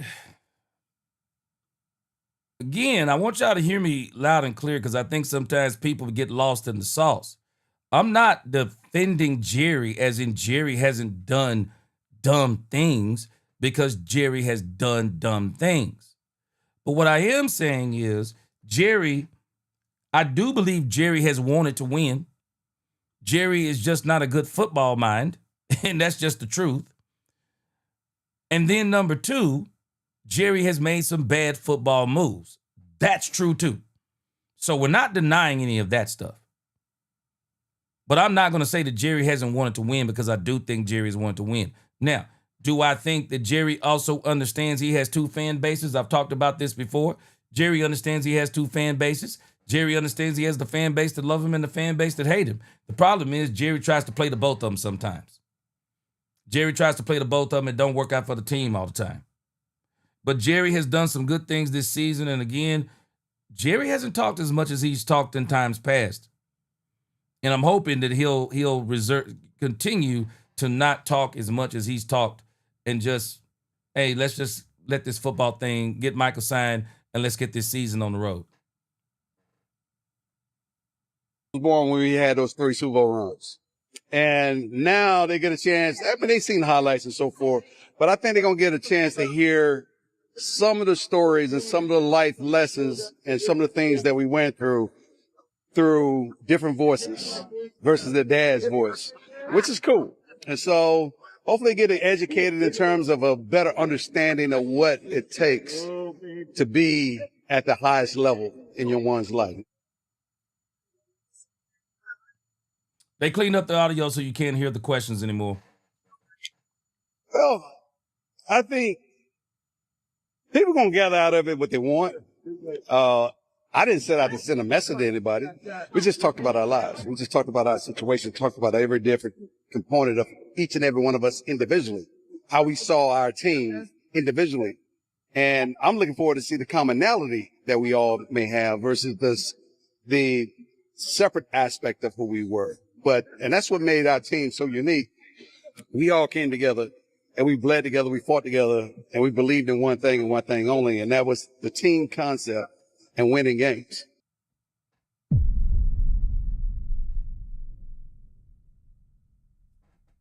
If you're not hearing what they're saying it loud and clear. They're saying to the present Cowboys, it isn't just talent. That even if you get the talent, and the Cowboys on offense are loaded, they are loaded on offense. But unless they come together as a family, why do you think Brian Schottenheimer has been talking so hard about family, camaraderie, having each other's back? Because these things are going to come into play as we get into the season. We'll need each other when we're winning and or losing. Brian has been subscribing to some of this type of thinking. Because Brian, I'm telling you, Brian is seeing some of the same things. He's been on this team as a coach. He's seeing some of the same things that I believe I've seen from this team in particular. A lack of unity. How many people have accused Michael Parsons of only being for himself with his podcast? Jane Slater reported it's obvious that even teammates thought it. How many people have looked at this team and thought that it's like they're not quite unified? We've been watching this. And what these guys are saying is, y'all are making it about everything else. He says, no, it was about us. It was about the fact that we had every man's back in that locker room. And we were going to do everything we could do to make us successful. And every man played and plays a part. That's what they're saying. That we didn't it wasn't just about, because again, you think about Emmitt Smith, and I believe that Emmitt Smith is the greatest overall running back to ever live. He's not the best running back as in pure runner. But when you think about his talent level, versus the talent level of somebody who you may put above him. Emmett was still a better overall running back because of what he contributed as in the run game, the passing game, his leadership on the team, his drive to overcome whatever he lacked in talent, he overcame with heart. Emmett is a phenomenal story in the grand scheme of things. Not the biggest, not the fastest, not the strongest, but on that field, he looked like he was all those things. Emmitt Smith is saying to them, he wants these players to glean. It's about y'all, man. It's about y'all too. Y'all have got to decide. Not Jerry, not Steven, not even Brian Schottenheimer. No, y'all together have to decide y'all going to win this championship together. Because if y'all don't do that, you're never going to win it. And it's not just going to be Jerry's fault. And it's not just going to be Dak's fault. And this is what the message they're trying to communicate. But here in Dallas, we always pick a scapegoat. We never blame a player who dropped the ball. We never blame a player, when Cavonte Turpin, we were playing the San Francisco 49ers, Cavonte Turpin on a kickoff return. Cavonte Turpin, if he just would have kept running and turned it outside, Cavonte Turpin has a touchdown, and the Cowboys probably beat the San Francisco 49ers on that last playoff game. We don't talk about the fact that Trayvon Diggs had a doggone interception right in his hand that would have turned the whole game around. Not in Dallas. We always try to find a scapegoat. And our scapegoat is Jerry Jones and Dak Prescott. No one else. No. Emmett and these guys are saying, nah, man, y'all got to have each other's back. Y'all got to do this together, because if y'all don't do it together, it ain't going to work. That's what they want them to glean, and we should be gleaning it too. This is the most valuable brand sport. Is it wild to reflect that side wrong part of what? I'm extremely proud of the fact, because I came in when the Cowboys had just come off of a 1-15 season. And I was there through the rebuilding process. I was there through it all. And I learned throughout the whole entire process. I got a chance to see how billionaires move. That part right there. That part right there. I got to see the football. I got to see football, and I got to see the business. It's a shame that somebody would dare say, and I got a lot of love and respect for Denzel Washington. One of my favorite actors.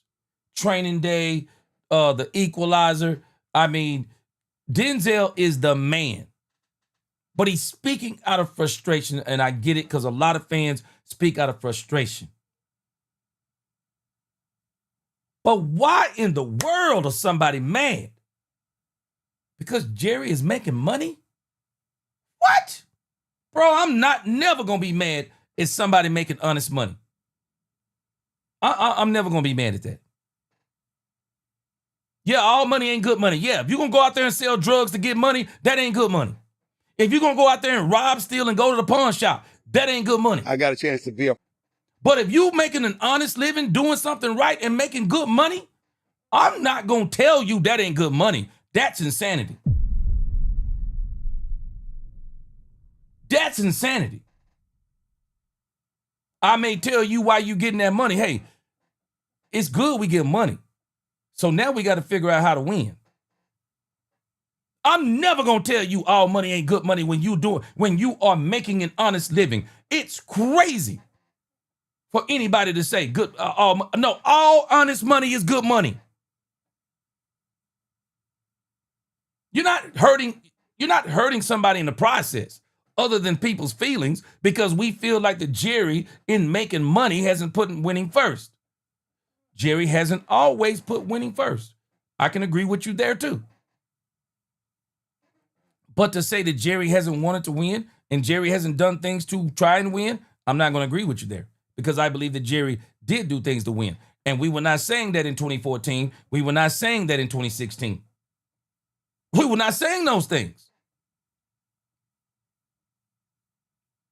He's just saying something simple. The players have got to understand the part that they play in it. And even as it applies to building up this value in this franchise, Emmett is saying something. See, again, we're trying to give we want to give all of that to Jerry, because we want to blame Jerry and say that's the reason why the Cowboys haven't won, because Jerry has been about the money. But now Emmitt Smith, again, is giving a rebuttal. And I told you, Emmitt is giving a great rebuttal to Denzel even before anybody heard Denzel. Emmitt is saying, hold on a second, bro. Not only was it us that played on that field that won those championships, we also helped build the value of the Dallas Cowboys. We helped do that. So to say that the money that Jerry is making is not only discrediting Jerry Jones for making an honest living, we're discrediting players like the 90s Cowboys for helping make this franchise valuable. Emmett said, no, you won't. Emmett said, I was here when Jerry bought the Cowboys for $141 million. The Cowboys were not always even worth $1 billion. And the Cowboys were not on their way up with Tom Landry. The Cowboys were depreciating, and they were sinking, and they were not winning. And that's the facts, Jack, whether people like it or not. Now, Jerry should have gave Tom Landry a way better send-off, a very respectable send-off, should have put his name in the Ring of Honor, should have been the first one there the day the stadium opened, and should have did nothing but praise Tom Landry. Because the Cowboys were the Cowboys before he got there, but they were not the Cowboys they are today. The $12 billion something Cowboys, or whatever they were worth today. They were not them. And Emmett is saying something. No, man, the players played a part in that, just like the players are playing a part in it now. Put some respect on these people's name, man. Part of it, and be an integral part of it, not just a piece of it. Yeah. A part of it that left a legacy along with that star and transformed my position, running back position, into something that's legendary for the star. So my contributions to the star, my contributions to the team, and the team's contributions back to me, vice versa, all of that's important. And so I can look back and reflect and know that I left the position in good shape. What's up? I think he takes a gamble every day when he drafts a player, because you never know what you're going to get. Watch this. And how that player is going to actually turn out. Mm-hmm. And so I think every day he's investing in people and hoping that people truly become the best version of themselves throughout this process. And I think when he looked back at our 90 teams, we have made the best of our opportunities. Uh-oh. Listen to what he just said. When Jerry invests in players, they have to come the best version of themselves so that investment pays off.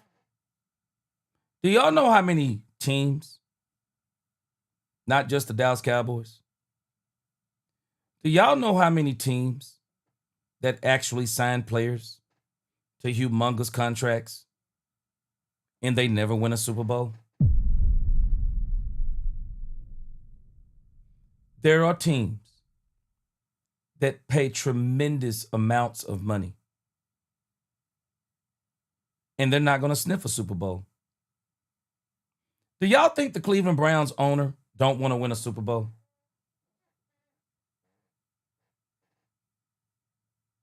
Do y'all really think that the Cleveland Browns owner don't want to win a Super Bowl?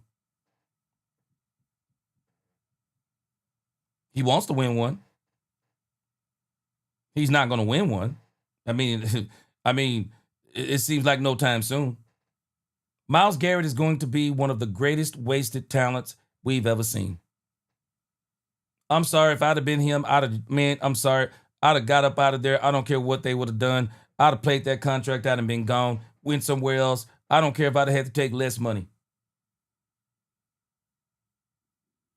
Move to a state, I would have came to Dallas. I come somewhere where I'd figure out a way to get to a place that had no state tax. I'd make that money back up some kind of way. But it's crazy. So many teams pay players, and they never get that value out of the players. And a lot of people don't understand. Teams, it's not just the Cowboys. Teams are taking a risk when they pay players all this money and they don't get Super Bowls. Do y'all know Jerry has paid or is going to pay Dak Prescott upwards of $200 million guaranteed dollars, and he's not guaranteed a Super Bowl? We're crying about Michael Parsons becoming the highest paid non-quarterback in the NFL. He only has 1 sack in 4 playoff games, and it's still not going to guarantee us a Super Bowl. Doesn't even guarantee us a playoff win, because even up until this point, it has not guaranteed us not one playoff win. We never talk about this stuff. We never talk about this stuff. They're taking a risk. D-Block says, with Jerry at the helm, we ain't going to win. No chip, G. I think Jerry is, in some respects, taking himself out of the helm. I think the Cowboys are going to win. I don't think it's going to be this season. I think it's next season. I've been screaming this now for a year. I believe 2026, the Cowboys get the chip. No later than 2027. The team that Jerry and Steven are putting on the field, it is shaping up to be exactly what Steven said he wanted to do. Build the best roster in the NFL. They're getting there. They are getting there. I don't care what anyone says. The Cowboys are a 1 tech and a cornerback away from having a championship team. They are a 1 tech and a cornerback away because of moves that Jerry and Steven have made actually over the last 2 seasons. But in particular this season, they are a 1 tech and a cornerback away from being a championship level team. And I'm telling you, if the Cowboys get a 1 tech and a cornerback and then get Savon Revel Jr., Trayvon Diggs back playing at a high level, and get DeMario Overshown back playing at a high level, and all of them staying healthy, watch out. I'm not saying Super Bowl, but watch out.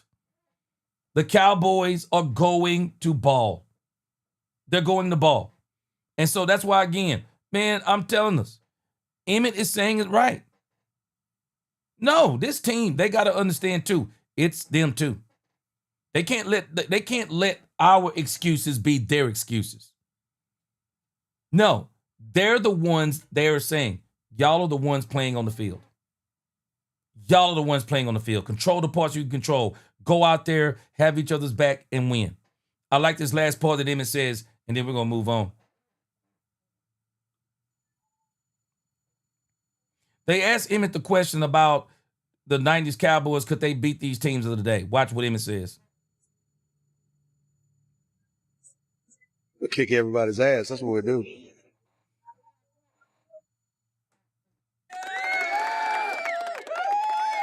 Y'all already heard my take on this. I 100% agree. I'll take the 92-93 Cowboys. I'll take that team out through history. I'll wreck every team in history. I'll wreck every team in history.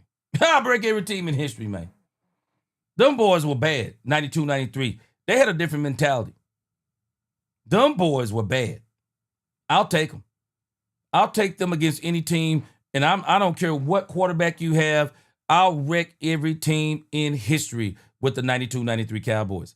Daniel said, gee, what if the Cowboys just find this elite defensive tackle in a trade and that excites the fans? This is why this is their team.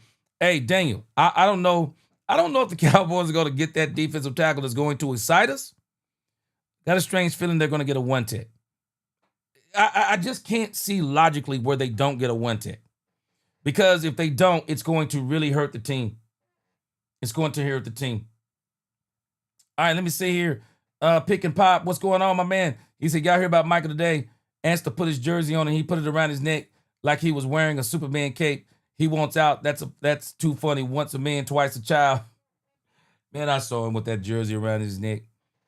I'm not. It's just all theatrics to me. He ain't going nowhere. He ain't going nowhere. Newhouse said.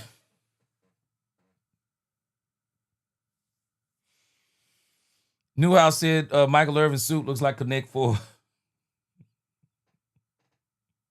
Deion Jefferson. This is exactly what Emmett and Michael Irvin are saying too. The Cowboys need leaders in the locker room to step up. Brian can talk all day, but you need leaders in that locker room. I think that's what he's saying. Emmett and Mike are both saying, no, guys, y'all are the ones that got to make. He's saying, guys, y'all are making the wrong argument. It wasn't just Jimmy and Jerry. It was the camaraderie we had. It wasn't just the super team. It was the camaraderie, the confidence, the love we had for one another. He's saying that you're going to have to get that, and you're going to have to get that, or else you're not going to be able to win. Clay Baines, this is the question I asked in the video I made. The 1990s Cowboys did not have to deal with social media, different era, and they didn't have to deal with a salary cap either. But I tell you this, I just wonder if the Cowboys in the 90s could have made it, man, because, boy, they were full of scandals. They were full of scandals. But I give them a lot of credit. And the reason why I give them a lot of credit is because even with all the things they had going on, they were able to concentrate. Partied hard, practiced hard, played harder, and won big. Man, them Cowboys were doing it up, man. They were doing it up. But again, like he said, they really had a strong bond together. They really did. Daniel said, gee, I'm not stressing over this. Me neither. Me neither. It's just funny that, people use the Cowboys. It's amazing that someone is discrediting Jerry for saying all money ain't good money while making money off of Jerry. It's amazing to me. Daniel said, I still believe in the Cowboys, G, but like I said before, and you know where I stand on this, if we cannot add another piece or two on this defense, then it's to repeat all over again. And I'm telling us, boy, this team is about 2 players away from actually being a championship level team. They're about 1 or 2 players away. You get this team with 1 tick in the cornerback. You watch what they'll look like. Ron Hanna said, man, Brain has to be preaching accountability to his team because we haven't had that since the 90s team. And Ron Hanna, Emmett and Mike are saying, we had that for each other. We held each other accountable. We didn't wait on the team to hold us. We didn't wait on Jimmy just to hold us accountable. We held each other accountable. These guys are pushing back on people who are talking about everything but the main thing. No, the players. No, the players. The players are the main thing. The players are the main thing. Even if the coaches install a culture, the players have to believe in one another. They have to believe in one another. Robert Dudley said, in the military, there is no unbelievers in foxholes. Unity. Yeah. Yeah. That's all that's what Mike and Emmett are preaching, and I appreciated it. Because I think we all, including myself, we all have to be brought back to this point. Because whenever you're on a team, the only one you get to control is yourself. That's the only one you get to control. Nobody else. Oh, the Rose said, get your information right. That's the great Emmett. Yeah. Yeah. And I'm going to tell you something, and Emmett is saying he got to see how billionaires are made. Yeah, he got to see it firsthand, how billionaires are made. And Jimmy not only benefits you on the field, benefits you when you're playing, he benefits you when you're not playing too. My man D Block said, as long as Jerry is there, we're not going to win. D Block, I'm going to pray that that's not true. I believe I choose to believe, based on what I see Jerry doing, I choose to believe that we are going to win this thing in the next 2 to 3 years. I think it's next year. I think it's next year. But hey, anything could happen. Cowboys mess around and get a couple of players, get Diggs playing at a high level, get him back, get Savon Revel Jr., get him back. He kind of works himself in, and then you get us a good 1 tech. Demarion Overshown comes back and stays healthy the entire season. D Block, we're going to be revisiting this. We're going to be revisiting this conversation. We are. We are going to be revisiting this conversation. Jerry has made great moves, period. In the story. I don't understand how we cannot conclude that they have made great moves this year, and Jerry has been a big part of those moves. George Pickens may very well go down. By the time we finish this season, George Pickens may very well go down as the best trade of 2025. Katharina Kiss said, "Gee, right, Cowboys were beasts in 92-93. I'll take those two things. I'll take that 92-93 team through the multiverse and wreck it. I'll wreck it. I will. I'll wreck it. Straight up." Justin Bradley, what's going on? Good to see you. All right, let's kind of switch gears a little bit. Made Man 609. Hey, now you didn't ask me what I wanted. Wait a minute. You didn't ask me this question. Why would you want to resign someone to a big contract when he said he doesn't want to be here anymore? Made Man, I'm just different. And you are obviously different too. I would have a hard time signing Michael Parsons after saying he doesn't want to be on the team. But Jerry Jones has very thick skin. Jerry Jones understands he's talking out of frustration. So Jerry Jones is going to sign him. Now, me, I'd have a hard time signing him because I just take that stuff personal. I really do. I would have took that personal because I'm like, okay, this is a contract negotiation, and now you don't want to be a part of the team. And again, I think it's a very good conversation that if a player doesn't want to play on the team, why would you sign him? Because will they ever really play their hardest for you? Or will they just be playing, as Beast Mode says, so I don't get fined, so I don't lose money? All right, let's move on to a couple of different things. Let's move on to Perion Winfrey. We're going to spend a little bit of time, not a whole lot of time. We'll spend about 5 or 10 minutes on this. But Brandon Laurie has posted over on X that John Owning and Nick Harris, I guess they have a podcast or something called, let me see, Cross Chop. I guess it's John Owning show, but Nick Harris is on there. So let's make sure, I want to show them some love. Y'all make sure y'all go subscribe over there to this podcast. And they were talking about Perion Winfrey and how he did during the preseason game. So we'll hope we don't get a copyright strike on this as they kind of show some play or show, I guess, some plays from Perion Winfrey. So let's let it play in its entirety. Let's check it out. Let's get into some defensive tackle study here, John. And we have figured out behind our beautiful producer, Caden Gates, how to screen share episode 2, and we're already screen sharing. At this rate, we're going to have 1 million subscribers by Friday. So, John, if you want to pull it up, we will get into it. And while you're pulling it up, I think, talking overall about the run game, Schottenheimer commended the effort in the first half, 3.1 yards per carry. I think it was commendable for sure. And that's, again, this is an overall perspective as far as it goes with run defense. But then in the second half, you saw Cody Schrader really turn it up. But John, I'm gonna turn it over to you here and kind of just communicate to us audience about what you're seeing here and some of the bright spots and certainly a lot of the low spots you saw.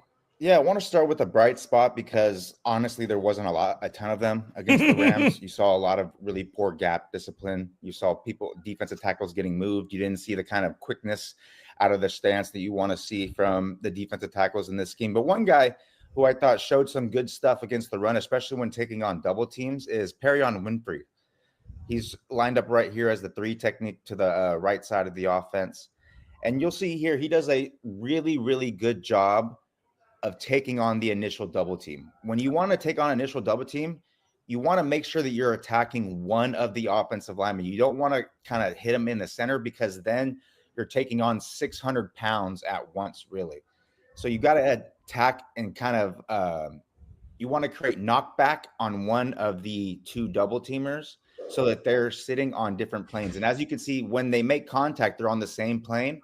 But watch what Perion Winfrey does. You see how he creates that separation? Yeah. And that is the reason why he's able to get square. Running back declares where he's going to go, and he's able to shed and make the play.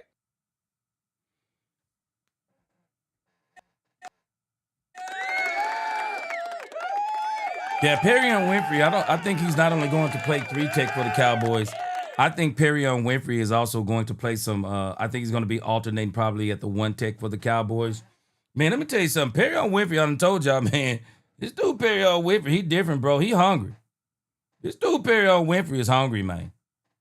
He is. This dude Perrion Winfrey is hungry. I think he's gonna make the squad. I really do. I think he's gonna make the squad and probably needs to make the squad. Cowboys need to continue to have depth at this position. Yeah. D Block. Gee, we can get them players this year. I think we can too. I do, D Block. I think the Cowboys are about 2 moves away, and we might be having a whole different conversation by the end of this season. They have a Cowboys offense. I'm gonna keep saying it. It's Super Bowl level. The Cowboys offense healthy is Super Bowl level. There is no doubt in my mind. The Cowboys have a Super Bowl caliber offense. Dak Prescott, CeeDee Lamb, George Pickens, Jalen Tolbert / Cavante Turpin / Trayshawn Holden / Jonathan Mingo / Jaden Blue, Phil Maffa, Miles Sanders, Javonte Williams, Jake Ferguson. The Cowboys are loaded. They are loaded. George Pickens helped make them to be loaded. All the wide receivers are already making steps. And now adding Cavante Turpin to the offense. Jaden Blue, once he gets healthy. The Cowboys are loaded. They're loaded. They have literally a Super Bowl level offense to me.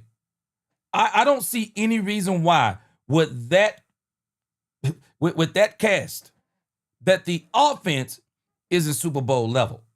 What we're waiting on is for the defense to catch up and become Super Bowl level. Because at this point, we're at a stage where the offense would literally carry the offense would literally carry the defense into the Super Bowl. The offense would carry them to the Super Bowl. And that defense would be able to make plays for us, especially when we got ahead, because then our pass rush would step in and probably get us some turnovers and things like that. But this offense is a championship level offense. D Block said George Pickens will not be here next year. Watch what I tell you. George Pickens is here next year. All roads are pointing towards George Pickens. I'm telling you, they're going to sign George Pickens. He will be here. If they don't sign George Pickens, it sets them back to me a couple of years. With George Pickens, it elevates them a couple of years. George Pickens puts this offense in a place that is crazy. I mean, crazy. It puts them in an absolute crazy place. And if they're not going to, and I'm going to tell you this, D-Block, and if they're not going to re-sign George Pickens, well, they better go out and get the best 1-tech they can get, and they better go out and get another cornerback that can solidify the cornerback room, because they better make the Super Bowl run this year. They better make it this year, because I don't even think even if Mingo makes another step, if Mingo makes another step, Tolbert makes another step, Trayshawn Holden could make 2 or 3 steps, Brooks, Cropper, anybody they have on this team, they will not be able to make the steps that would put this team in the position that it's in with George Pickens. And I'm going to show you why today when I show y'all the best plays here coming up. Boy, we ain't seen nothing with George Pickens. We ain't seen nothing yet. Boy, this dude, George Pickens and Dak Prescott are going to be unstoppable this year, along with CeeDee Lamb. They're going to be unstoppable. I'm telling you. All the Cowboys have to do, if they get serious about this one tech position, now that we know Mozzie is not going to be the one tech, if they get serious and get that, they gonna do their thing. They are gonna do their thing. Daniel said, "Gee, you want to know what my father said about calling players soft? He said if you told them that in person, they would knock you out and put you in a chokehold. Oh yeah, you better believe it. Knock you in the next week. Knock you in the 7th week, in the next week. But again, the issue is we got to get them. We got to get them. D-Block says, so what's the problem? If Jerry really want to win, why can't they make that happen?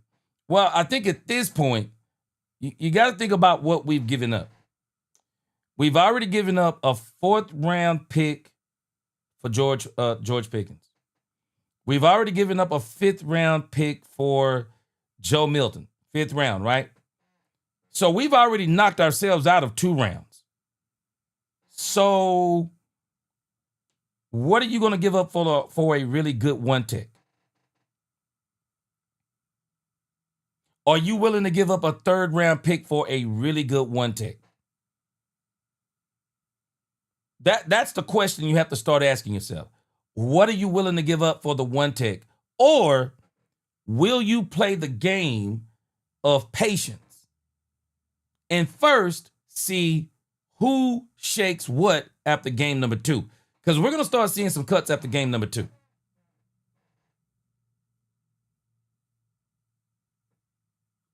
Brian Davis said the Cowboys had the number 1 defense a few years ago. Give me that year. Give me the year of the number 1 defense. There is no way you're not going to the. There is no way you're not winning playoff games without a number 1. With a. If you telling me you got a number 1 defense, Brian, and you didn't win the playoffs, I'm not believing you. Tell me the year. Confident Cowboys fan, what's going on with you? Good to see some of y'all haven't greeted Justin Bradley. What's going on? Raheem O'Neal, what's going on? Raheem O'Neal, I said the same thing. There are teams that have never won a Super Bowl. Ice Cold Cowboy, I agree with you. Why trade for Pickens if he's gone next year? Makes no sense. I don't think they're going to let him go. I don't. I think he gets signed. I think they're going to sign him. Hey, we're going to have this conversation down the road, D-Block. I think he's going to sign him. I do. I'm telling you, I think he's going to sign him. And I think CeeDee Lamb, I think Dak Prescott. You want to talk about seeing these guys go out for a player? You watch what I tell you. Nah, CeeDee and Dak Prescott, shoot. You watch what I tell you. Shoot, you watch what I tell you. Them boys going to tell Jerry, hey, man, you got to sign this dude. You got to sign this dude. You do. I think they're going to sign him. Bay said Winfrey and Toya eat up 2-man blocks way better than Mozzie. Yeah. So hopefully they can show something promising, or else we still need a one tech. I wouldn't trust them though. I wouldn't put the season on them is what I'm saying, Base. I would still go get me a veteran one tech and let them be a part of the rotation. That's what I would do. Yeah, Ron Hanna, Dak has a chance. And my sons were telling me the other day that that Madden has Dak Prescott at an 84 overall rating. Boy, they were mad about it. But Dak gonna get that rating up by game 2 or 3. Because y'all already know Madden kind of bases its ratings off of like what you did last year. So as the season goes on, ratings change. I'm confident that Dak's ratings in Madden will go up. But yeah, you're right. Dak's gonna be able to put up video game bunker numbers, man. Dodger said Deron Bland and George Pickens are going to get extensions. Deron Bland is trying to get his wipe before he get out of camp. Deron Bland and his agent ain't playing. They trying to get that deal. Yeah. He said, I would not put it past Jerry Jones to make that happen. I wouldn't either. Jerry is trying his best to get these deals done, whether people realize it or not. Hit that button, G. Oh, Ice Cold Cowboy said hit that like button. I agree with you. Yeah. Yeah, Raheem, I agree with you. It's hard to win in the NFL because even getting players don't guarantee you winning. But I do think they're going to get it. D-Block, If they want to win now, I mean, if they don't think they're going to have Pickens, man, they better go get that daggone one tech. I'm telling you. But again, they got a 1, 2, and a 3. So you better make sure that if you give up a 3rd round pick for a doggone one tech, shoe, you better get up and dance. He Loves Sports said the Jones family don't trade for 1-year rentals. I think this has already been pointing towards, all roads are pointing towards George Pickens. I think all roads are pointing towards George Pickens. I think the Cowboys are going to re-sign him. He's just too much of an impact player. Let me tell you something. I'm saying this and I'm not dissing Michael Parsons. But as we currently stand,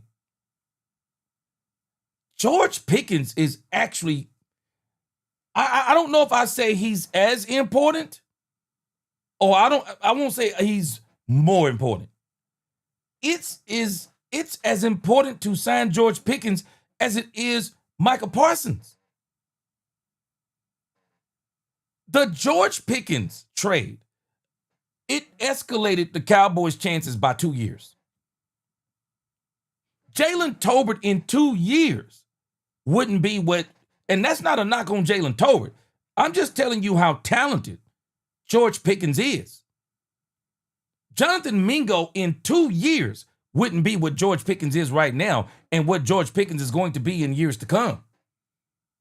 I'm telling you, you watch what I tell you. CeeDee Lamb and Dak Prescott, you haven't seen them fight for a player until you've seen them fight for George Pickens. You watch what I tell you. They're going to fight for this dude. They're going to fight for him. But Jerry, I do think they're going to go out and get a one tech. The question is, who are they going to get? Now, AD Block, you good? We're going to have this conversation later on down the road. That's what we going to do. We're going to have this conversation on down the road. Let's give Jerry and them about 3 weeks, D Block. We're going to see what they do. I got confidence that they're going to go and get, I have confidence they're going to go and get that, they're going to go and get that one tech, but we're going to see. Go Dodgers, he said in 2016, the Cowboys' rush defense was particularly strong, ranking first in the league. In 2017 and 2018, the total defense ranked top 10. Specifically in 2018, the defense ranked 7th.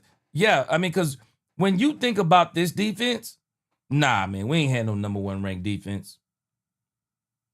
I mean, 92? Yeah, not since. And I'm telling you, those Dan Quinn defenses, those things were smoke and mirrors. Dan Quinn, they would amass all of these stats at the beginning of the season. They would amass all these stats, turnovers, and all these different things, only for us to get down the stretch, and those defenses would fall apart. I mean, those defenses would fall apart, man. We need a show-enough defense. D-Block said, tell you what, G, let Jerry trade Michael to another team. Well, I tell you this, the only way he better trade Michael to another team is he better get about 3 or 4 players and about 3 first-round draft picks and a couple of number 2s or wherever else in there. But Jerry ain't trading. I don't believe Jerry's going to trade Michael. I do not believe Jerry's going to trade Michael. Ron Hanna, people, George Pickens makes this offense elite with Dak and CD. Just watch what they do. Not only does it make them elite, but it also helps the defense. This team with this offense can actually get leads. And if this team can get leads, then Matt Eberflus' defense won't have to worry as much about the run because teams will have to pass to catch up with the Cowboys. The problem is if you wind up getting in ties and you find yourself behind, you're going to have a hard time with this defense. So the Cowboys have got to get that one tech because if not, people are going to run all over us. Go Dodgers, he said Rod Marinelli had the Cowboys' best defense since the 90s. Players were running through the wall for Rod Marinelli. Yeah, and even that wasn't a championship defense. Yeah, even that wasn't a championship defense. So, let's see here. Oh, yeah, exactly, Ron Hanna. Man, number 1 defenses are deep in the playoffs. Yeah, no doubt. No doubt. Man, you can have a number 1 defense and have a number 15 offense, and you're going to beat teams simply because they just can't score on you. You're going to beat them because they can't score on you. So, We're going to see what happens with these. But again, hey, D-Block, we're going to have this conversation, and we may be having a very good conversation in the next 3 weeks. I do think the Cowboys are going to try to get a one-tech. Hallelujah. You're right. The draw play will actually work this year. I agree. I agree. Robert Dudley says, Sean McVay remembered how Dallas Cowboys miles the hell out of Matt S. in 2022 against Dallas. It was a sack and a strip fest. Yeah. Mule. Yeah, I get you. Tuck 0902. Jerry will not sign Pickens for the money he will potentially ask for. Pickens not staying for cheap. They already know. I'm telling you, they're signing Pickens. They're signing George Pickens, I'm telling you. Now, who may not get signed in the process is Jalen Tolbert. Jalen Tolbert may actually be a casualty of George Pickens. No, they're going to sign George Pickens. They're going to pay him, I believe, $25 million or more. And CeeDee Lamb is not going to have a problem with it. George Pickens is probably going to have 10-plus touchdowns this year. He's going to probably catch for somewhere around 12 to 1,300 yards. And the Cowboys are going to pay George Pickens. And CeeDee Lamb is going to tell him to pay George Pickens. You watch what I tell you. He's going to want him paid. It don't make sense to get George Pickens and not pay him. Because I'm going back to D-Block.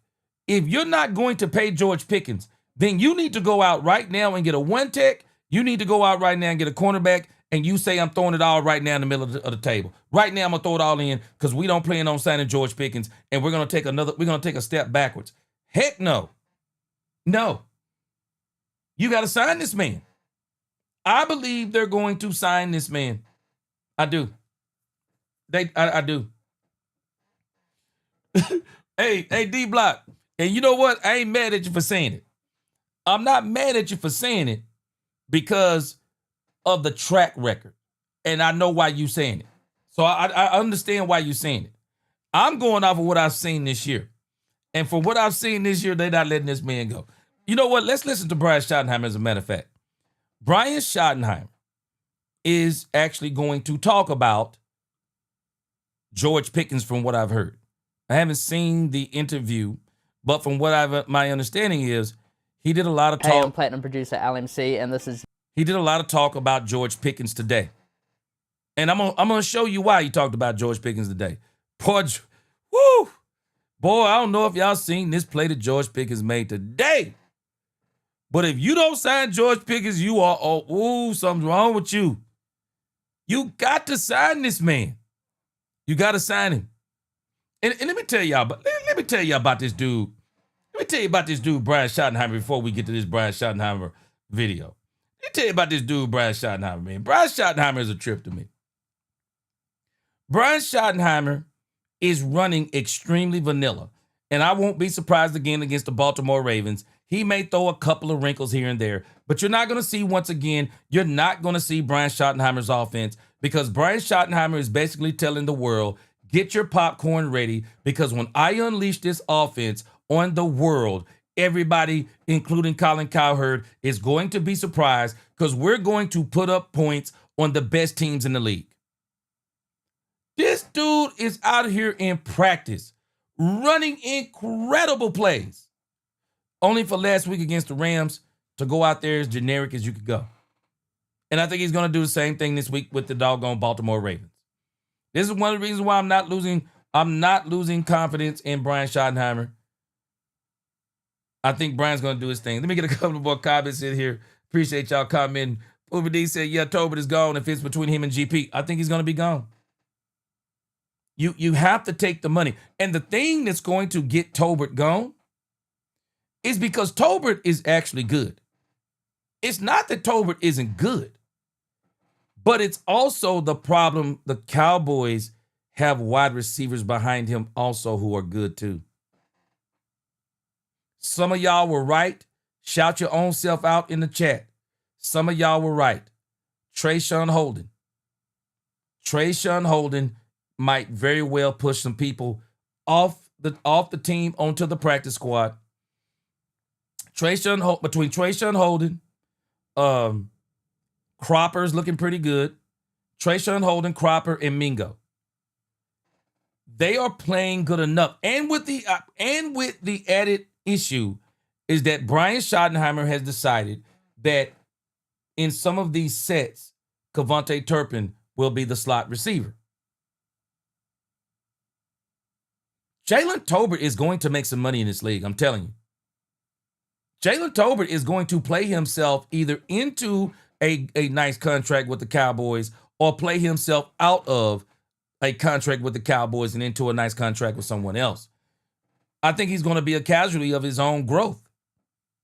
I don't think they're going to let him go because he's no good. I think they're going to wind up letting him go because he is good and because there are players that are behind him that are good enough if you sign George Pickens. I think Tolbert is going to be a casualty. I do. Unless he decides he's going to stay here and take a pay cut. He may decide he'd stay here and take a pay cut. Let me read a couple more and then we're going to get to Shotty. Bay said I'd have to absolutely beat George Pickens. All right, give me a little bit more on this, but I think I get what you're saying. Wendell Shepard said, I can say the same thing about Micah Parsons. Starts off strong, but gets weaker as the season goes on. You know what? A lot of these people that are advocating for him being paid, they were all saying the same thing. Yep. They were saying the same thing. Dominique said, that's why I'd like to believe that Shotty isn't trying to show anything this preseason. Dominique, he ain't showing nothing, bro. But in practice, y'all wait till I show y'all some of these plays he ran today. Man, this dude is running some plays in practice that you're going, oh, man, he should have ran that last week. But I understand. Shotty's saying, I'm going to take this league by storm. I'm not showing him anything until we get to the regular season. Hey, he going to unleash on the Eagles. Shotty going to unleash on the Eagles, y'all, I'm telling you. Shotty going to throw everything at the Eagles but the kitchen sink. And probably the kitchen sink, too. You watch what I tell you. Deion Jefferson, I agree with you. They can put up points, but they need to stop the run if they want to win anything. Now, there'll be some teams, they'll be able to get out on them, and it won't be a big deal. But because some of the teams we're playing going to be able to run the ball, we are going to have to be able to stop the run if we really want to get ourselves in a good position in the pecking order of the playoffs. And if we want to go deep in the playoffs, we're going to have to try and get somebody to help us stop the run. Yeah, but again, y'all shout yourself out. All you people talked about Trayshawn Holden. Boy, that boy is, hey, he holding it down. Zion Childress, too. Yeah, Zion Childress is getting some reps up in there, too. He nice. Yeah, he nice. All right, let's get into this and listen to Brian Schottenheimer. He is going to give some serious praise to one George Pickens from what I've heard. I haven't listened to it, but from what I heard, let's check him out.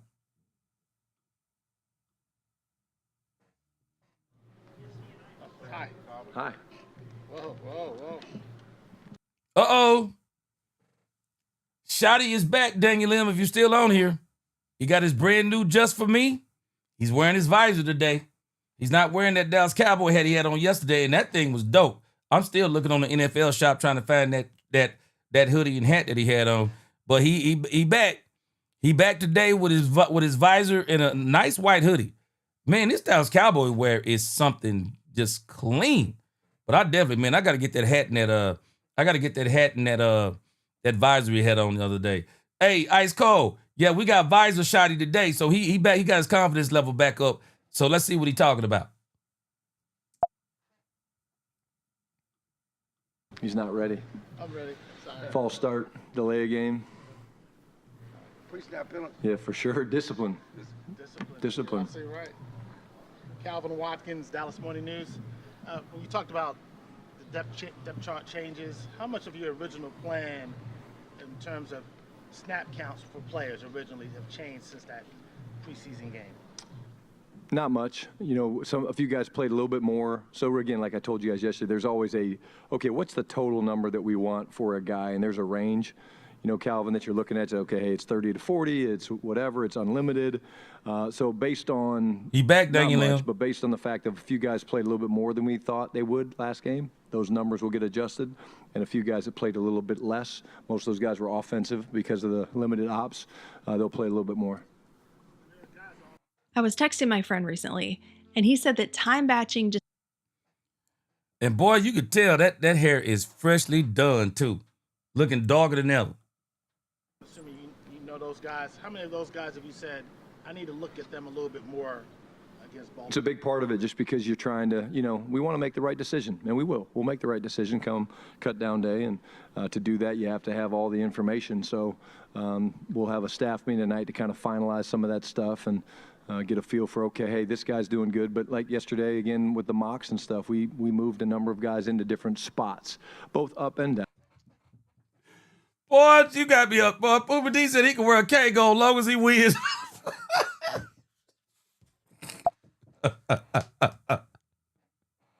He said he wear a K-Go.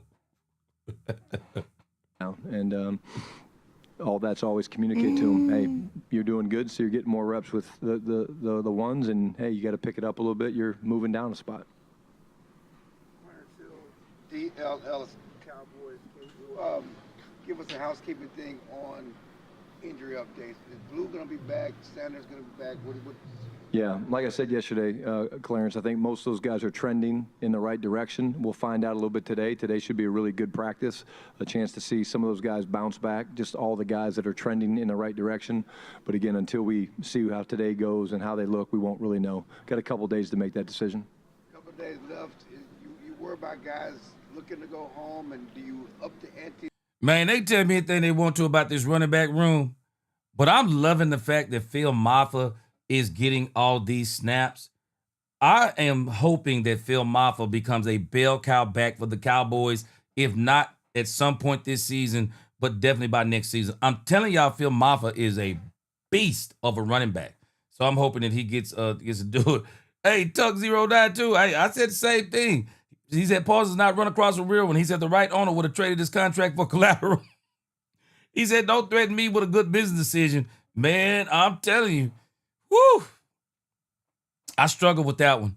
But I understand Jerry loves Micah Parsons. That's the part that people like Dan Orlowski don't understand. Talking about they don't like each other. Man, Jerry loves Micah Parsons.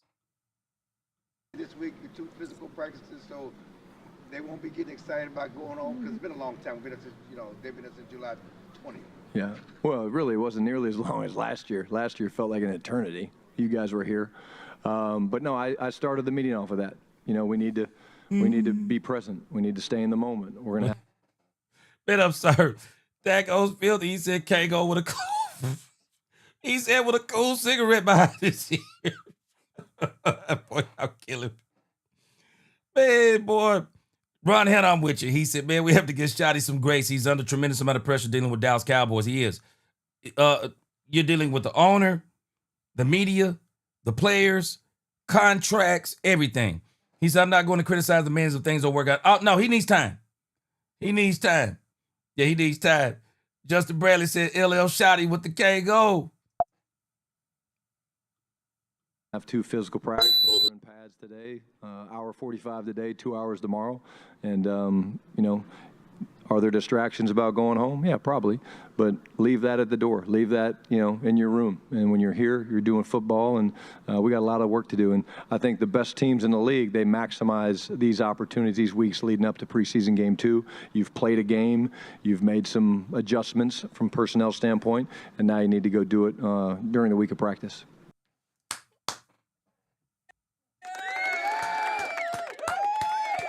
See, let me tell y'all something. It's not an overreaction when you're reacting to what happened in game 1. It's not an overreaction, it's a reaction. An overreaction is saying the Shotty gonna be trash. That's an overreaction. But to just say what you saw from the second team, it's not an overreaction, it's a reaction. And we should be concerned looking at our second and third team and how they performed in certain spots. But by no means is it an overreaction unless we're saying, and this is the reason why Shotty's going to be trash. No, it's the right reaction because it's the same reaction that Brian Schottenheimer had. Some people say don't overreact. No, I didn't overreact, and I don't think, and I do think maybe some overreacted to the scrimmage. But when I see the preseason and you didn't make an adjustment from the physicality you saw in the scrimmage to come back in the first preseason game and understand how physical they were going to be, okay, we didn't see the adjustment that game. No problem. Because brand new coach, brand new coaching staff, Shotty is learning, okay, all right, this is what I saw. We watched film. Coach is seeing what we seen. Okay, now how do we come back out this week, implement some things that can stop some of the things that happened in the last preseason game? So this is another growth moment that we now get to see. How did they adjust from the first game to the second one? Yeah, you're making adjustments in preseason too. You're making adjustments, even if it's with the second and third team guys. And it's important because you're going to probably have to use those guys all during the season. They need to be on board. They need to be disciplined. They need to execute. They need to be physical. They need to be all of those things. All of those things. So I'm excited for this week. Even though it's another preseason game, I'm telling you, the Baltimore Ravens are going to be a challenge for the Cowboys again. Very physical team, a very physical team up front. They're gonna bring it to us. And the only way you let Dak Prescott play in this game, you have a bona fide plan. All the starters are playing. Whatever drive that Dak is playing on, all the starters are playing. And I mean, you put everything in there. You run the ball. You make sure you run the ball. Set up some play action. Keep you a very strong back in the backfield that can help with the blocking assignments. Run double tight ends if you have to on one side. I mean, you do everything you can do to make sure you're going to protect Dak Prescott. So it's going to be a challenge for the Cowboys this week. And again, we're going to see kind of the application again of watching film, making adjustments. How do we look against the next team? I'm excited about this preseason game against the Ravens. Brian Collard for the ESPN. We noticed Dak last week or a week and a half ago kind of. Hold on a second. Touche, Poopy D. I like what you said right here. You said the right owner would have signed him when he said there's no difference between 30 and 40 million. Boy, I'm with you on that too. He could have, he'd have came in my office. He'd have never left until they got a deal done. We getting that deal done. When you make that comment, we getting that deal done.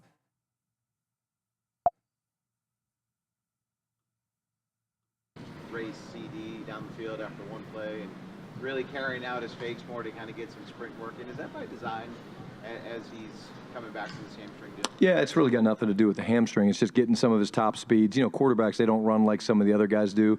Everything is tracked, Todd. You know, everything catapult. Just the power, the movements, the steps, the distance, the speeds, all that stuff is measured. So it's more about just him getting to top speed because as a quarterback, you're not getting to top speed in practice as much as you would in a game when you're moved off the spot. So completely by design, and, Britt and, Braylon and those guys do a hell of a job with us with the catapult system and tracking everybody's data. If you get stuck on the melody, this was one of the things I feel puts co-producer. This is one of the things I feel was a problem for Dak Prescott last year. Dak Prescott didn't work on any type of running. And by the time Dak Prescott decided to run, it was too late. Bro, you don't wait till week 9 and start trying to run the ball. Nah, you got to get some of that running in early. My man Daniel said, hey, get us one of them. He said, cut me a solid so that me, GNC can get one of them visors, man. I'm going to get me one of them visors, man. I used to wear them visors back in the day, boy. Them things is cool right there. Ice Cold said, cool. He said, a cool cigarette and a 40-ounce, boy. You talking about back in the day. D-Block said, Jerry gon' son Shotty too. We gonna see. We gonna see. But I think he gonna give him some leeway these first couple of years. We gonna see.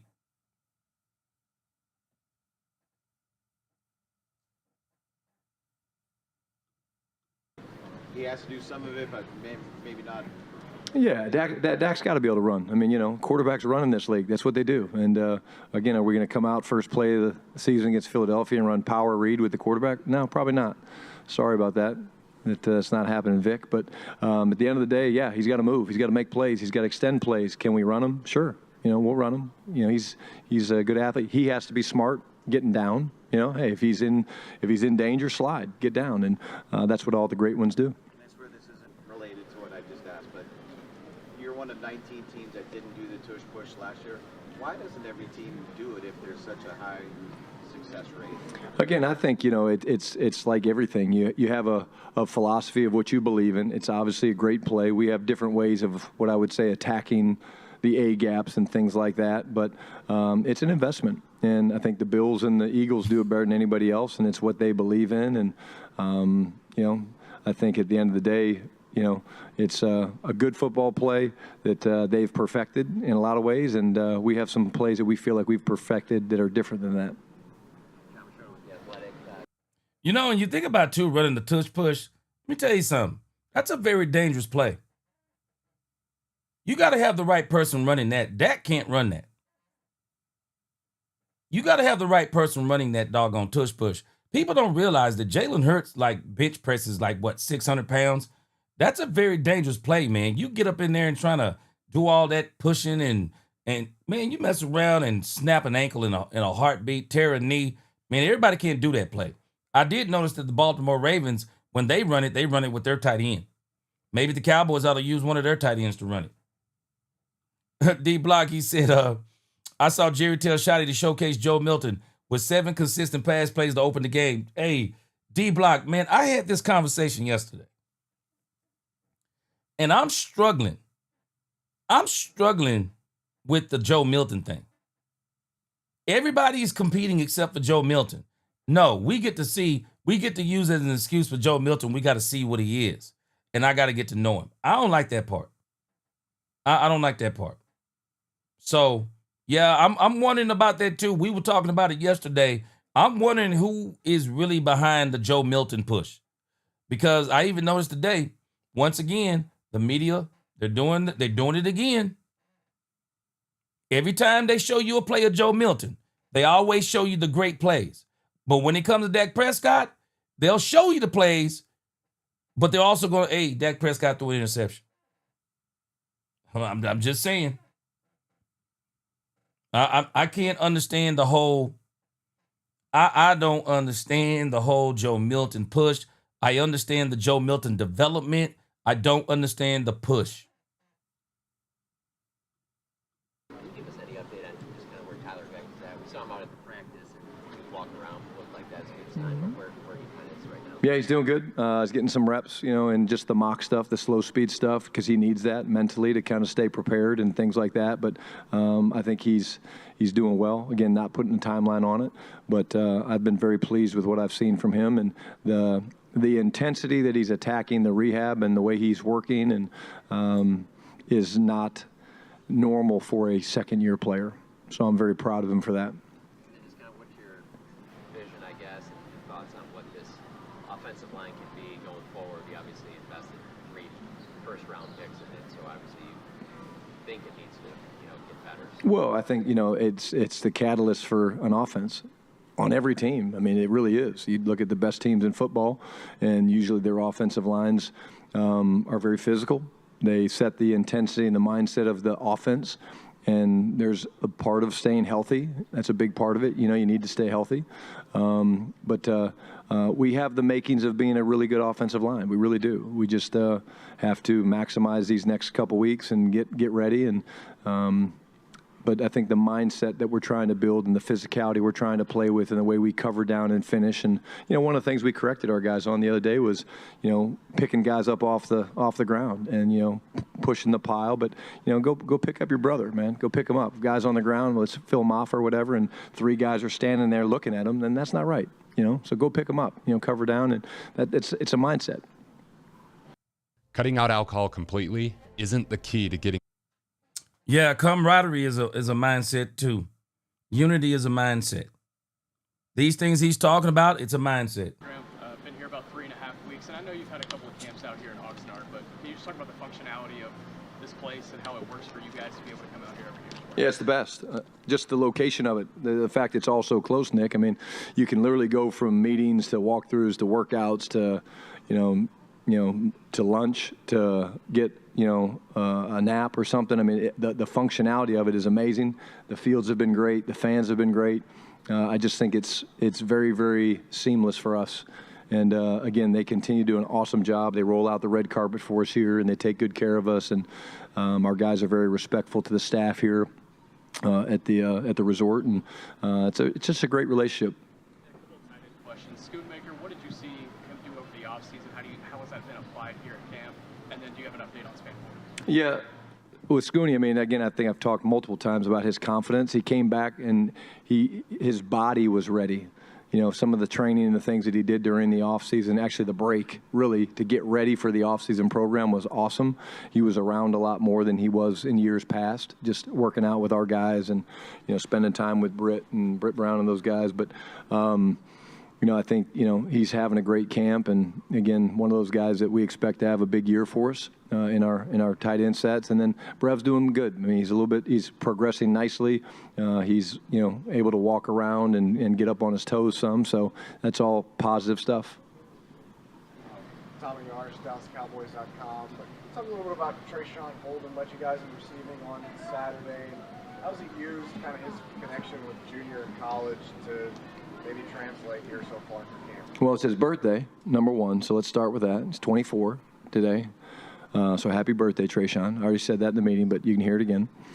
You know, the relationship with Junior's been important. That's why he's here, because of the relationship with Junior. But he's the guy that, again, each and every day he is, you know, been able to move into different spots. And if we need a guy to go to X, he can go to X. If we need a guy to move to Z, he can go to Z. Hey, we need you in the slot, he can do that. And so the instincts and the intelligence that we talk about with that is great, but also he's kind of he's a gamer, man. He loves to compete. He loves to play the game, and he finds a way of getting open. And again, is that instincts? It's not just good luck.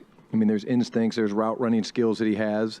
But I do think that, you know, the relationship with Junior has made him very comfortable in the beginning, so his focus can be more on, okay, I got to learn the system and what we're doing. Joe White, Dallas Morning News. We've asked about a lot of positions. One position I feel like we haven't asked you a lot of safety. Donovan Wilson and Malik Hooker, what have you seen from them? And as you have questions in the other parts of your secondary, how important is it going to be for them to have success? Well, the communication from the safeties is critical. So both Dono and Malik are having great camps. They have really done a great job of not just buying in, but learning Flus's system. And again, take a moment to just really tell you how impressed I am with, you know, Andre Curtis. I was with him in Seattle. The guy's an unbelievable human being first, but a great coach. And so he coaches those guys the right way. He's very demanding. He's got a great relationship with those guys. I think they trust him. They believe him. But the communication jumps off the tape when you hear him out there in practice. I think, you know, Malik, for the first 2 weeks, was really flying around and hitting people. Like, you know, had a couple big plays. Donovan was a guy we were kind of ramping up a little bit, but those are both guys that have great experience. Now what we need to do is figure out kind of the guys behind them and, you know, how Marquise is doing and Wanye and some of the young guys, Clark and Mike Smith. So both guys having a great camp, as you would expect from veterans that are really good football players. As a head coach, you're going to worry about a lot. This is an assumption, but is it a luxury not to worry about the special teams unit and Brandon Aubrey and Brian Anger and Trent Sieg, just how consistent they've been the last couple of years? Yeah, I think so. You know, plus I just love the guys. I mean, just their DNA, the way they're made up, the way they work together, the way they just, you know, that was a big part of it in the offseason. When we were going into the offseason, we were looking at goals and, okay, hey, making moves and what do we want to do? Keeping those three guys, I think, was something that we identified early that would be great for our football team. Not for me, per se, as a first-time head coach, but just for our football team. They're all very, very talented. They're very good. But, again, that connectivity, that relationship that they have is very seamless. Brad, Sham Cowboys Radio 105.3. The fan you mentioned earlier, some guys played more snaps than you had in mind the other night. Pretty good imbalance between Thomas and Richards and the number of snaps they played. A, was that by design, and B, how would you evaluate what? I think Nate played very, very well. You see the confidence that he's gaining with his punch, Brad, how he's setting people aggressively and just the physicality that he brings. Awesome's a guy, another guy that, again, outside the 2 penalties, you had the 2 alignment penalties back-to-back. Those can't happen, those self-inflicted wounds. But what you love about Awesome, man, is he's just got the flexibility. He plays tackle, he plays guard. We can move him on the right. We can put him inside. He's an emergency center. He's emergency. But he's got that flexibility, which you love. And so both guys are working hard, and this will be a big week for both those guys. Was the snap disparity by design? It was just because Awesome could play more guard. That's why. And sleep all the way down, deeper and deeper.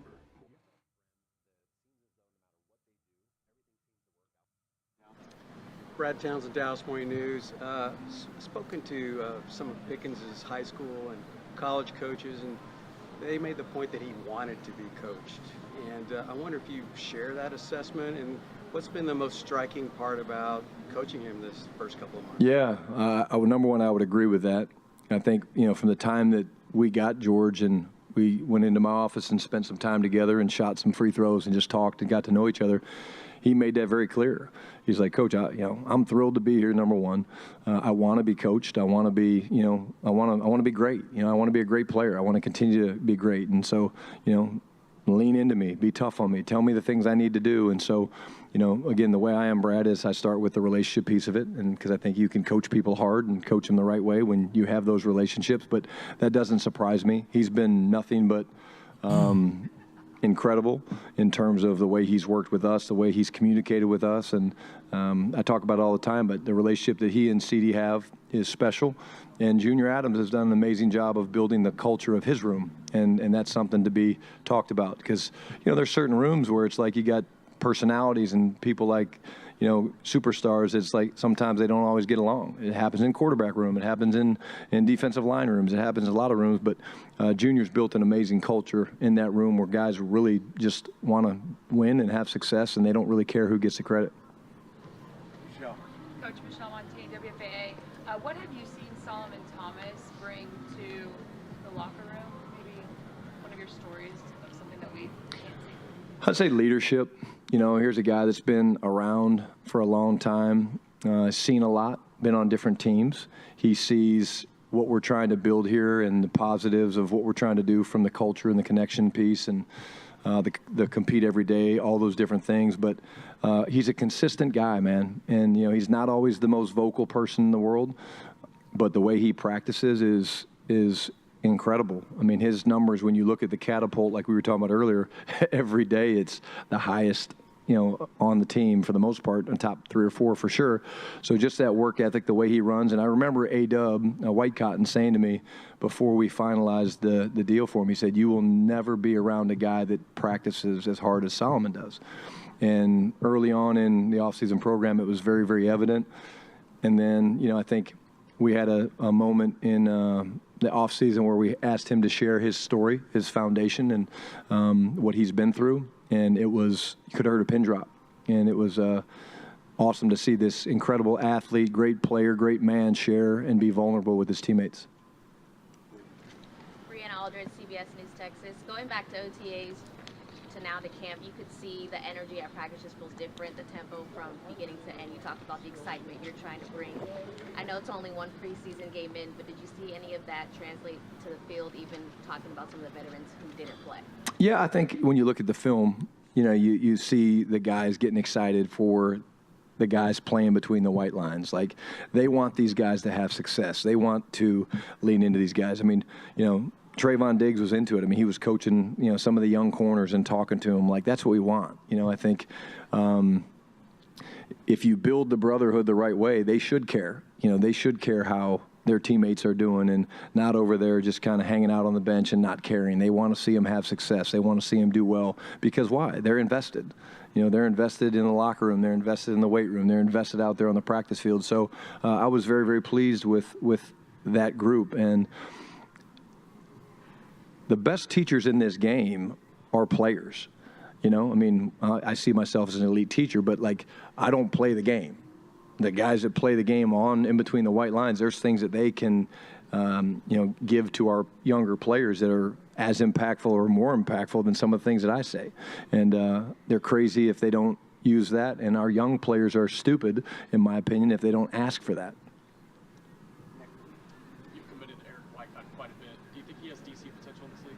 Absolutely. I think, again, another guy, and all of our coaches are great. I'm not, again, I just talked about Junior because I was asked about George, but another guy that's done an incredible job of creating a culture, a close-knit, special bond in that room.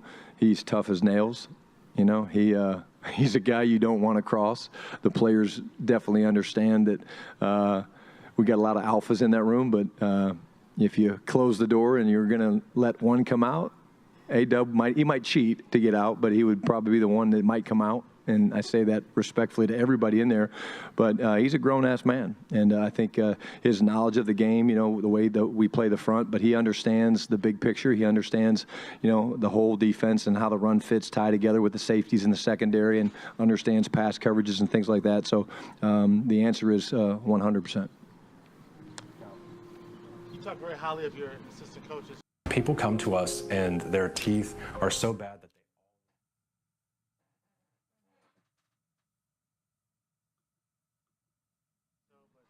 you don't have an assistant head coach. Why not? That's a great question. I can't believe nobody's asked me that. To me, at the end of the day, I think, you know, I want to lean on all my coaches, one. I've obviously got an inner circle of people that I talk to a lot, but I'm not real big on titles. I think titles should be earned and not given, and this is year one. And so will we have an assistant head coach next year? Maybe. But I do think that sometimes, and we're all guilty of this, we've all done it, but you know, sometimes you use titles to get guys out of contracts and things like that. You try to. It doesn't usually work.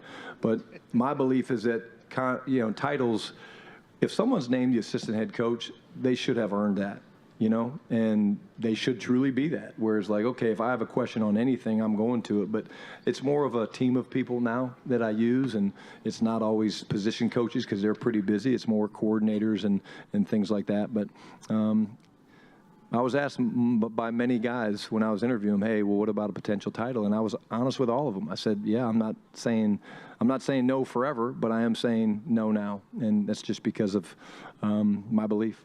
As a play caller before you got here, who was the guy on the staff that said, maybe it was the head coach that said, hey, I don't think we should do that? So now, as a head coach play caller, who is that guy for you in a sense? You talking about the assistant head coach? Yeah. I'm trying to understand the question. Ask the question again. Like in your space right now, Mm-hmm. who's the coach that says, hey, Shotty, you can't call that right now. Hey, coach, we need a timeout. You might miss something. Well, I lean on Ryan Feeder a ton. You know, Feeder's the game management expert. Clayton Adams, the coordinator. I mean, you know, I don't think these guys are afraid of me. I think they know I have a temper, so they know how to approach me the right way. But I think we've built a staff, Calvin, that guys are willing to hold everybody accountable, including myself. I want to be held accountable. I'm going to make mistakes, and I'm going to step up and. See, Brian is trying to build. I'm just telling you, listening to Michael, listening to Emmett, he's trying to build that 90s culture. I'm telling you, that's what he's doing. He's wanting everybody to be accountable to everybody. And the thing that Michael and Emmett, and this is the part, is like, how does Brian get this part communicated? How does he install it? How do you get those guys to have each other's back the way those 90s Cowboys did? I just wonder, how do you do that in today's time? It's tough. It is. It's extremely tough. Front of the team and step up in front of you guys and admit, hey, I made a mistake, and I have no problem with that. And if I'm judged on one mistake, then so be it. But I think we've built a staff that I don't want yes men. I can't think of one member of our staff that's a yes man. I think they will challenge me. They will challenge them. Because if they can't challenge me, then how can I count on the fact they're going to challenge their players? So let us all remember this. Let us all remember this statement. That if he don't like yes men, so let's go back full circle. Or let's circle the block. Is Joe Milton D-Block? Is Joe Milton Jerry? Or is Joe Milton Brian Schottenheimer? Is all the Joe Milton stuff Brian, or is it Jerry? Because if you say you don't like yes men, then there's no way you can be a yes man. So should we, from this point on, anything that happens other than contracts, anything that happens with players, so is it Jerry or is it Shotty? Because he's saying he's not a yes man, obviously. Is it Jerry or is it Shotty? I'm asking. Because if he's making this statement, he can't be a yes man, because you can't say you don't want yes man and be a yes man. You can't. Ron Hanna said Jerry written all. Ron Hanna, how could Jerry be written all over it if he said that he don't want yes men? So he can't be a yes man. What up, Gregory? Ron, how can you say, how can you say you don't want yes men and be a yes man? Bass, when asked about that Joe Milton game, he sidestepped. I don't like that. See, hey, Bass, I talked about it yesterday.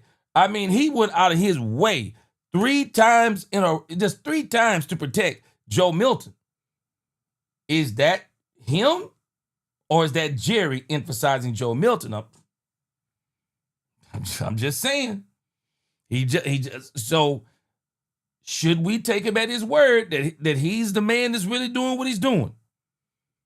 Carolina said Michael Parsons running around that practice field not participating, knowing he's getting $26 million this year and is going to get paid. I don't understand. I don't need a Carolina. And you know what I don't understand, Carolina? I don't understand. I can understand Michael Parsons not running drills. I totally get that. But why distance yourself from the team?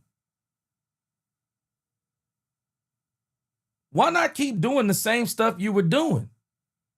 You were not running plays. Why not keep doing the same stuff you were doing?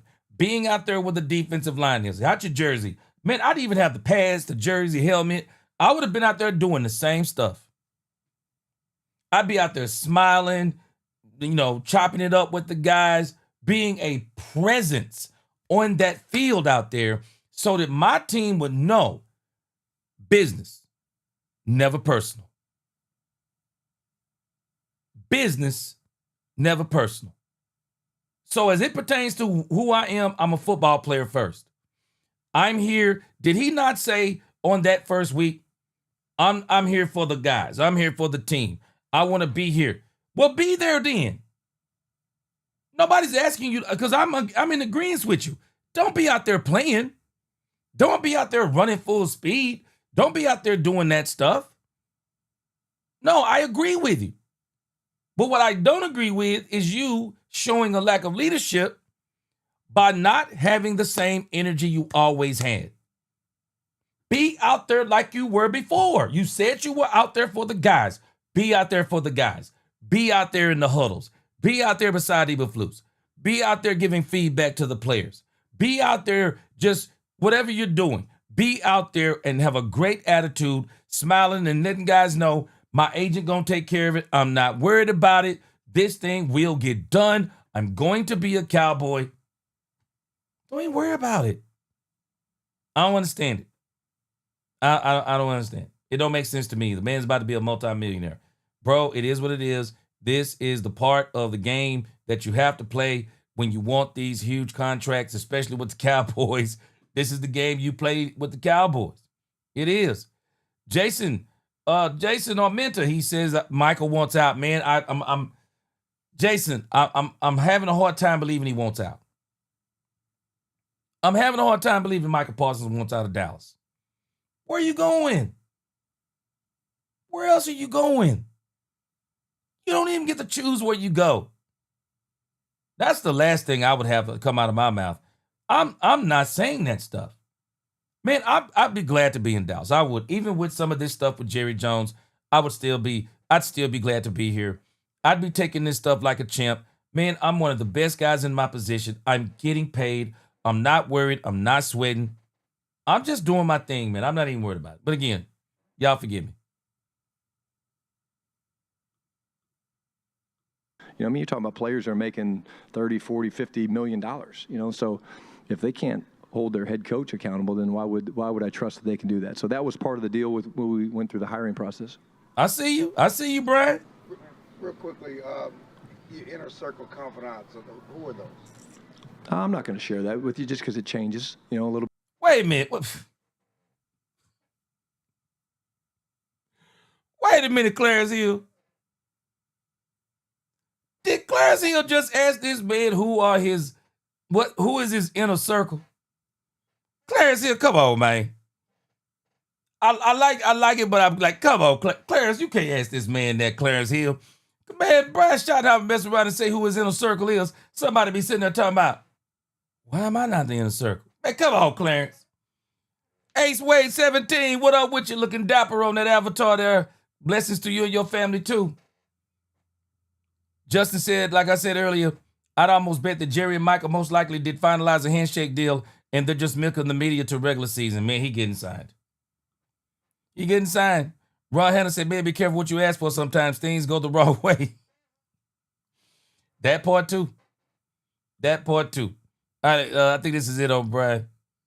But and I'm not, I don't want to separate, you know, and say, okay, these are the only guys I talk to. So respectfully, I appreciate you asking the question, and it does change, you know, but so if it's here's what I'll say without naming names, it's different for different things. If it's a discipline issue, I might go to a couple different guys.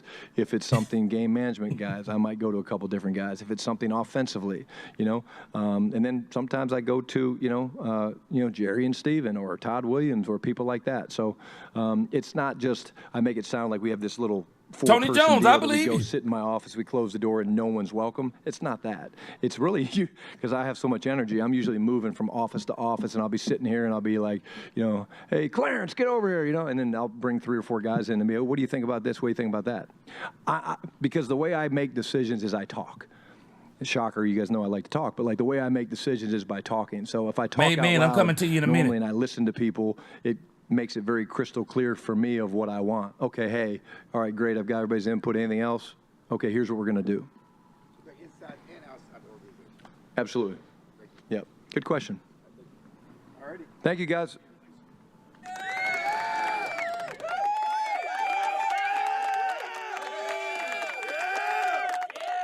Okay, now you know what, man, you made a very good comment in here, man. Let me put this thing up here.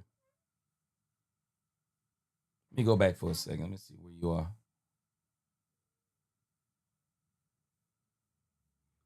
Man 609. Let me tell you why it would have been a bad idea for the Cowboys to get Shedeur Sanders. Shedeur Sanders, similar to his father, is a very polarizing figure. Shedeur Sanders has the Cleveland Browns in a headlock, and they don't even realize it.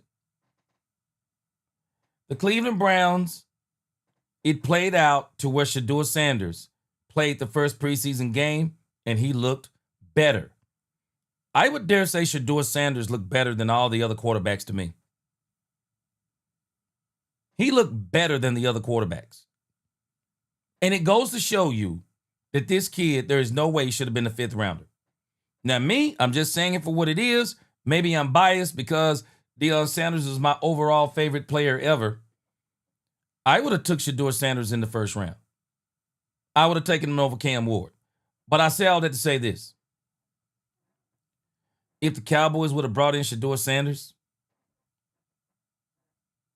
he's such a polarizing figure that even if he wasn't better than Dak Prescott, people would have been screaming for Shedeur Sanders. They're going to be doing the same thing in Cleveland. I don't care how good Joe Flacco looks. There is nothing that Kenny Pickett can do short of coming out there and going 12 for 14 and 3 touchdowns. Dylan Gabriel can do nothing but come out there and go 13 or 15 for 5 touchdowns. There is nothing that a quarterback on the Cleveland Browns can do from this day forward that will get Shedeur Sanders out of the minds of the Cleveland Browns. You don't bring in Shedeur Sanders to be a backup. I'm sorry, that's dumb. You do not bring in Shedeur Sanders to be a backup. You bring in Shedeur Sanders because he's the starter.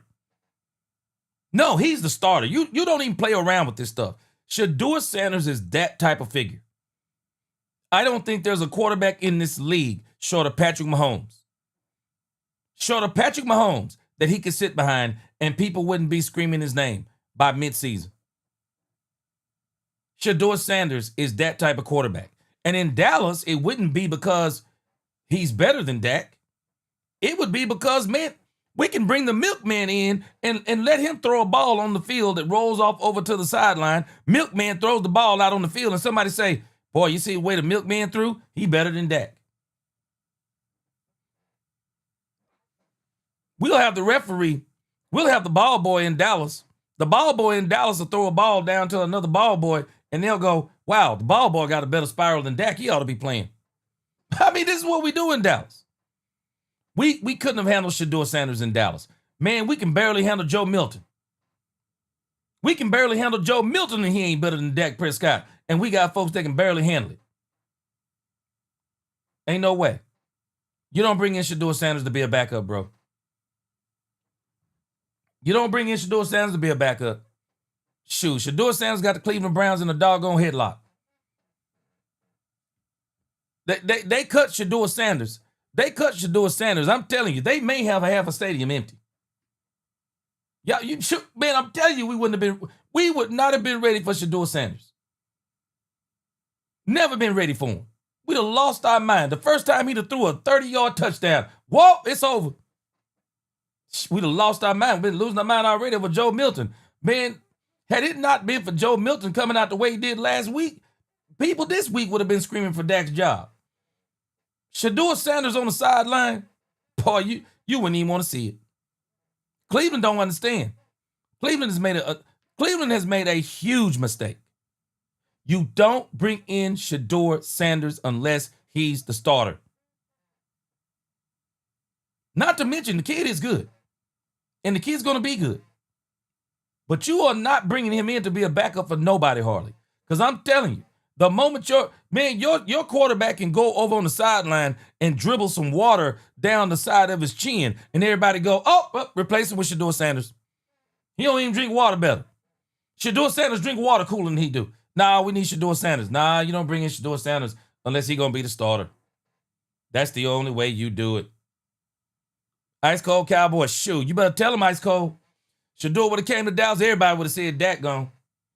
Man, somebody might would have sabotaged Dak if Shedeur would have came. Heck no. Heck no, man. You don't bring in Shedeur unless this dude go be your quarterback. Jason said even if a deal gets made, do you think it will age well? Like, would full players trust Michael to the fullest potential if he does stay? Well, I'll tell you this, I'm looking at him sideways just because of the way he's acting and the fact he said you don't want to be on the team. Because to me, the only way you're on the team now is because of the money. A bad move to me by David Mulugeta and Michael Parsons. I don't like the move. Gregory said the Giants have a lot of injuries to the wide receiver squad. I'm sure they would get Tolbert. Man, I'm telling you, and I'm not saying this because Tolbert is bad. Tolbert is a trade commodity for the Cowboys. He really is. He's a trade commodity. I think he's good. If you compare him to most number 3 wide receivers in this league, he's good. He's good. He's probably top 5, top 7. But the other side of the coin is, but because of George Pickens and the way the Cowboys are going to utilize Gavontae Turpin, that you could actually trade Tolbert and I'm not talking about trading Tolbert for a bag of Cheetos. I'm not trading Tolbert unless I'm getting a very, very, very good top flight defensive tackle. Or I'm getting a top flight cornerback. I'm not saying I'm getting a number 1 draft pick cornerback, but you better believe I'm going to get me a good cornerback in return for one Jalen Tolbert. But again, you know what? I'm just saying I don't think Jalen Tolbert's going anywhere. I think that the Cowboys really like Jalen Tolbert. I think they really like Jalen Tolbert. I think Dak Prescott loves Jalen Tolbert. I think Brian Schottenheimer loves Jalen Tolbert. So if anything, Jalen Tolbert will be here to the end of the season, and it'll all depend upon what these contracts come down to and see if Jalen Tolbert is a Cowboy. And you never know. Jalen Tolbert may love the Cowboys enough that Jalen Tolbert may actually be one of those players because he likes the Cowboys. Jalen Tolbert may very well be willing to take a pay cut to stay with the Cowboys. Tolbert may not want to be the top paid third receiver in the league. Might not want to be that. And if he comes out this year and does what I think he can do, Tolbert might be here along with Pickens. Heck, why not? If you can get if he makes the team better, keep him. Keep him if it comes down to that. So again, Lisa, we definitely ain't running Tolbert out of town. I think the Cowboys actually love Tolbert. I do. I think Brian loves Tolbert. Carolina said 5 years down the road, they'll say what turned the Browns around. Oh yeah, Shedeur Sanders. Yeah. I'll be honest with you. I think the Cleveland Browns, they are a, people talk about Jerry, the Cleveland Browns are a terribly ran organization. Terribly ran organization. Man, let this dude turn your franchise around. At least give him the opportunity. Give him the opportunity. Justin Bradley, man, I done told you this is the best stream on YouTube. Man, I done told you. I done told you this is the best stream on YouTube. Straight up, boy. This is the best stream on YouTube. Yeah, Tony Jones said, y'all already see how the media pushed Milton over Dak simply because he had an all right first. Man, Tony Jones. Boy, they let this dude, Joe Milton, ride a game against the Buffalo Bills taking a bye week. Boy, they let that dude ride there to the Dallas like he was about to take this dude's spot. Bay said, doubt you can get that from just Tolbert. Okay, he said you'd have to sprinkle some consolation on because Tolbert alone isn't enough. I don't know, man. I think Tolbert's pretty good. I do. I don't think we've seen a ceiling on him yet. I think Tolbert is going to take another step. I really do. Gregory said he would replace Tolbert with Mingo. All right, speaking of Mingo, Tolbert, and all these guys, let's get some of these plays. Let's get some of these plays going. Unlucky said, bro getting paid for what he loves to do. He said these players are blessed, and the Cowboys fans, you stay in their lane and let Jerry make this decision. I'm with you. When fans tell Jerry to pay Michael, you're selling tickets. Shoot, Unlucky, I'm telling you, they different, man. I'm telling you, brother like me, I know I'm getting paid. Shoot, boy, you couldn't stop me from smiling on that doggone sideline. You wouldn't better stop me, man. I'd be out there helping our players. I'd be doing everything I was doing before. Everything I was doing before. I wouldn't be out there doing a lot of strenuous plays. I'd be doing some warm-ups. I do the warm-ups with the players. You know, I would still be over there by Flus. I'd be out there after every play. I'd be talking to players. I would be doing all that stuff because I know I'm getting paid.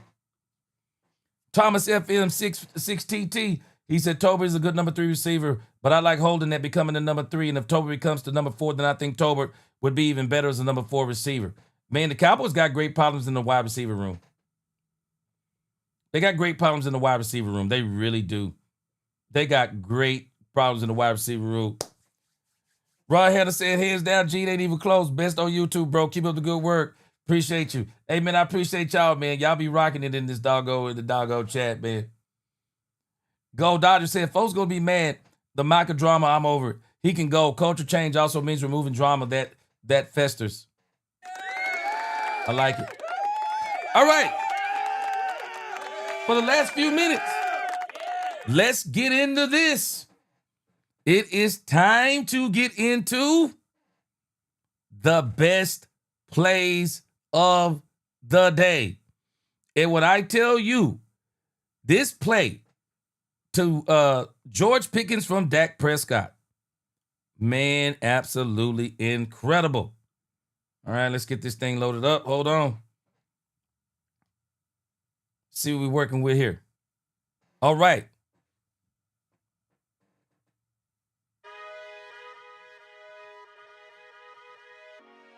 We are going to see this quite a bit this season. Shout out to John Machota. Y'all make sure y'all go and follow John Machota on X. We are going to be seeing this a lot. It is none other than Dak Prescott to George Pickens.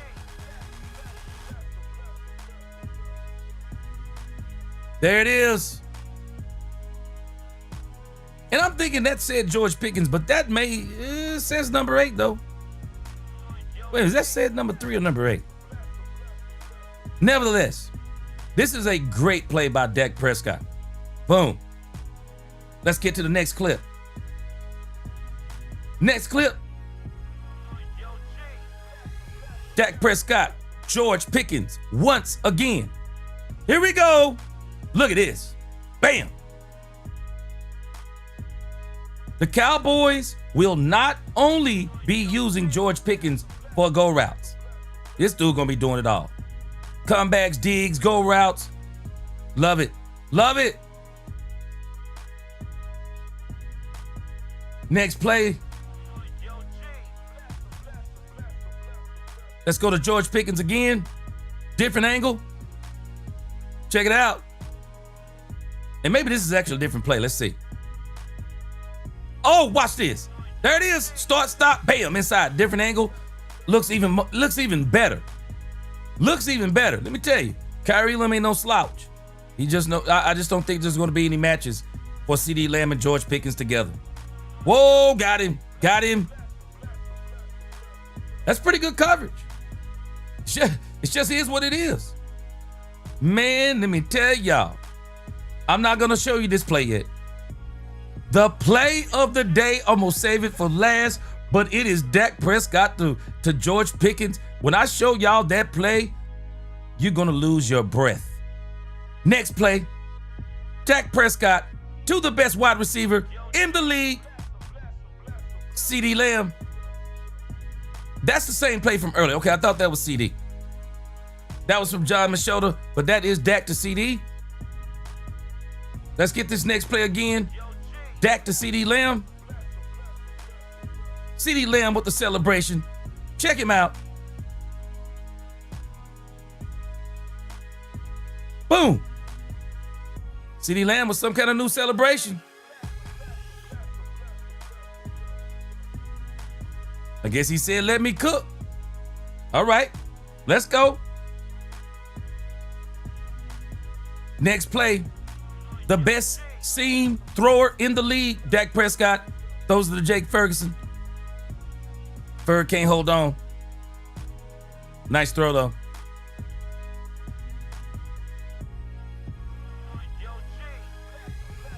Got to come down with that one. That was courtesy of Calvin Watkins. Y'all make sure y'all go follow him on X. Next play. Uh-oh. The deuce is loose. Deuce, because of Miles Sanders and Jaden Blue being out getting some time with the ones. Oh, he's shifty. Deuce. Vaughn. I'm not falling for it. We say the deuce is loose every year.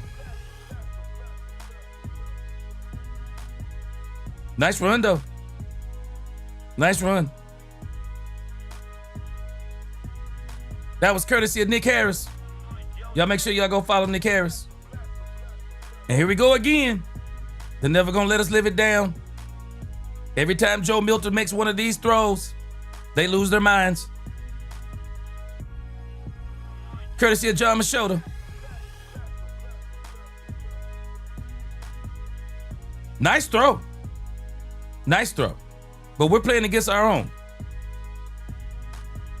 Game is a different story. You got to see it in the game. We're going to see if we get it this week. I saw this play right here and I was rolling on it. So, when do you make a check down into a big deal?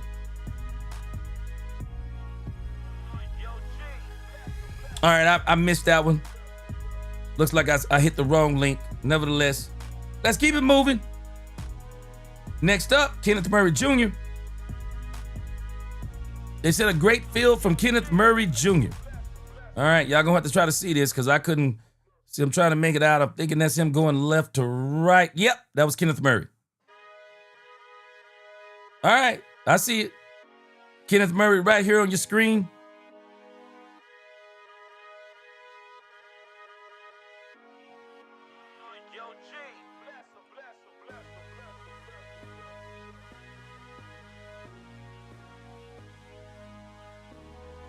All right, make sure I get Pro Mouse on here. Yeah, that's him on your screen in case you didn't see him.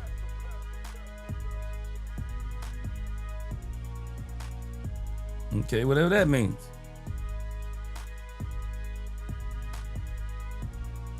Okay. All right, hold on just a second. Let's go to the next one here. I'm sorry, I was trying to do something on the fly.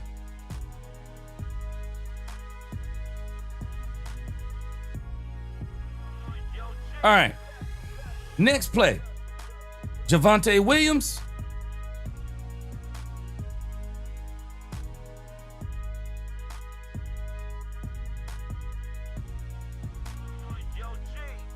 Javonte Williams knocked somebody smooth over.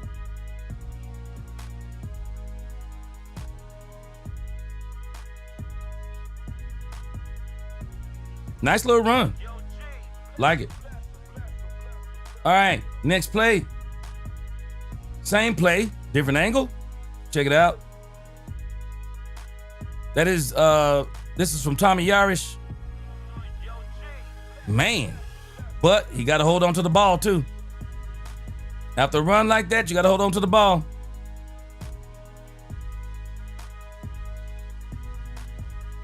Yep, got to hold on to it. All right, next play. My man, Phil Maffa. Man, I'm telling you, Phil Maffa is a load, bro. Man, they don't want to see this dude coming. Yeah, you don't want to see this dude coming, man. You see this dude coming towards you, you're going to have to make a business decision on him. Next up, Phil Maffa again. This time, Phil Maffa. Watch the spin move. He got Marquise Bell on it. Watch it. Boom. Nah, he got him. That wouldn't have been a tackle. Somebody said that would have been a tackle. That would not have been a tackle. Nope. Nice. Man. I'm excited about Phil Maffa. I think he's going to be great. Oh, looks like we got a Will Greer sighting. Will Greer sighting.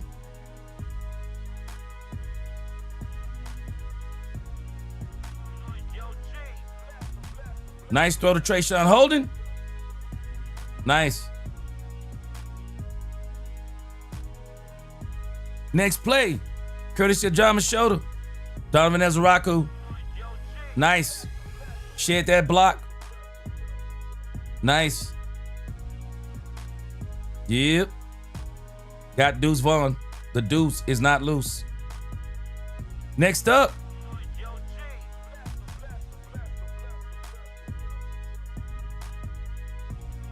This time Donovan Ezeraku shakes off the tight end. And he's back in the play. And I think that was the same play, maybe different angle. Nice play though, nevertheless. Ezeraku is going to be nice. All right, next play.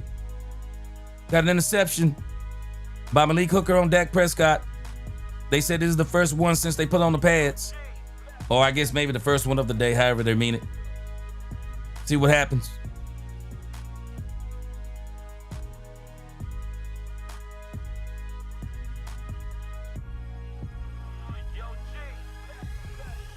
Yep, got him. Got Dak Prescott on the interception. See if maybe we can make it bigger. I can't. See if we can blow it up some.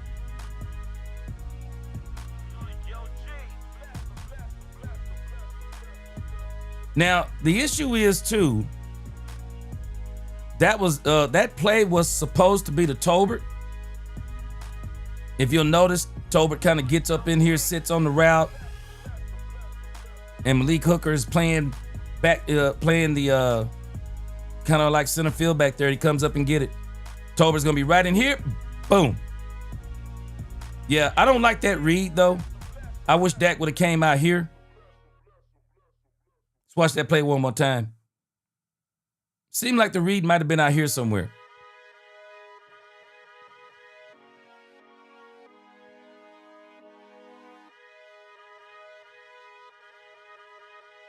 Okay, no, he was good coverage there. That play was to Tolbert. He stepped in front of Tolbert, so is what it is on that.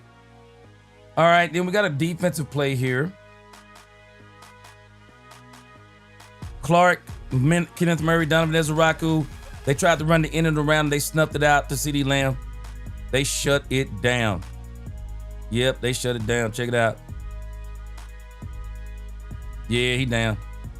He down.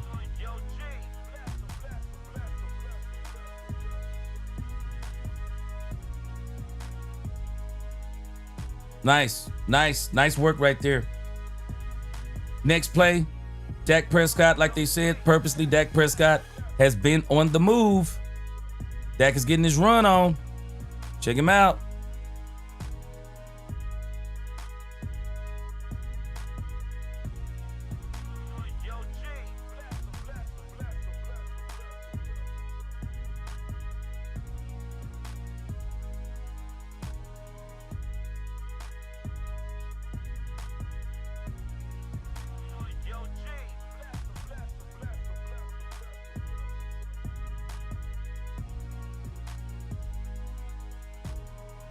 I see you, Dak, with the little cut right there. Okay. I mean, you still would have got tackled, but it was a nice little cut. Now, if this is in the game, Dak Prescott had to be smart on this. I wouldn't want to see him trying to cut it up the field.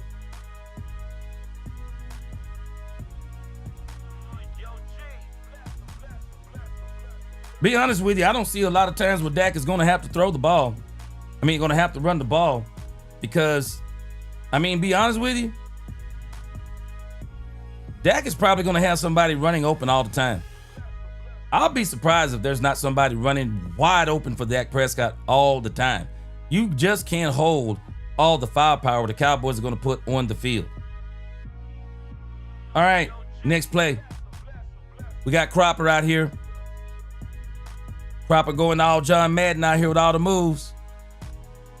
There he is, one move, up, two moves, up, three moves. We see you, Cropper, even though you're not making it to the end zone for real.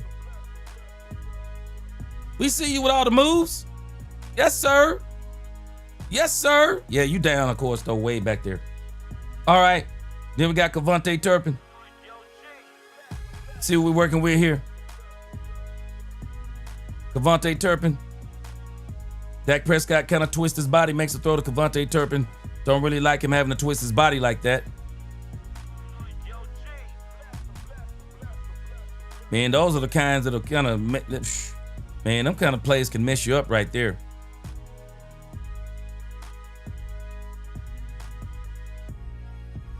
And now, I hope I got the link. I'm about to give you the play of the day. Let me see here. Hold on.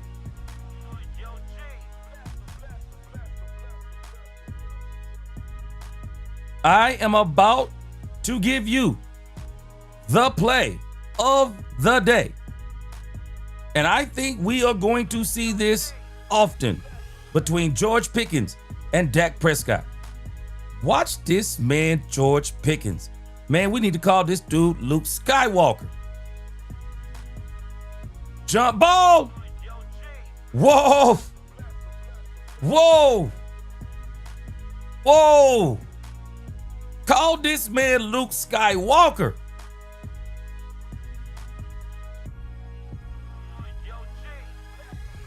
We gonna see this all season long, I believe, from Dak Prescott and CeeDee Lamb. I mean, Dak Prescott and George Pickens. CeeDee Lamb too. But these jump balls in particular. Man, this dude, we going from Michael Gallup to Terminator 3000 up in this piece. Man. And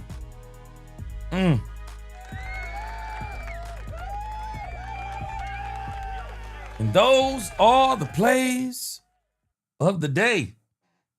Courtesy of those that were mentioned. Forgot anybody? Please forgive me. Whew, man. I'm loving it. I'm loving what the Cowboys are doing.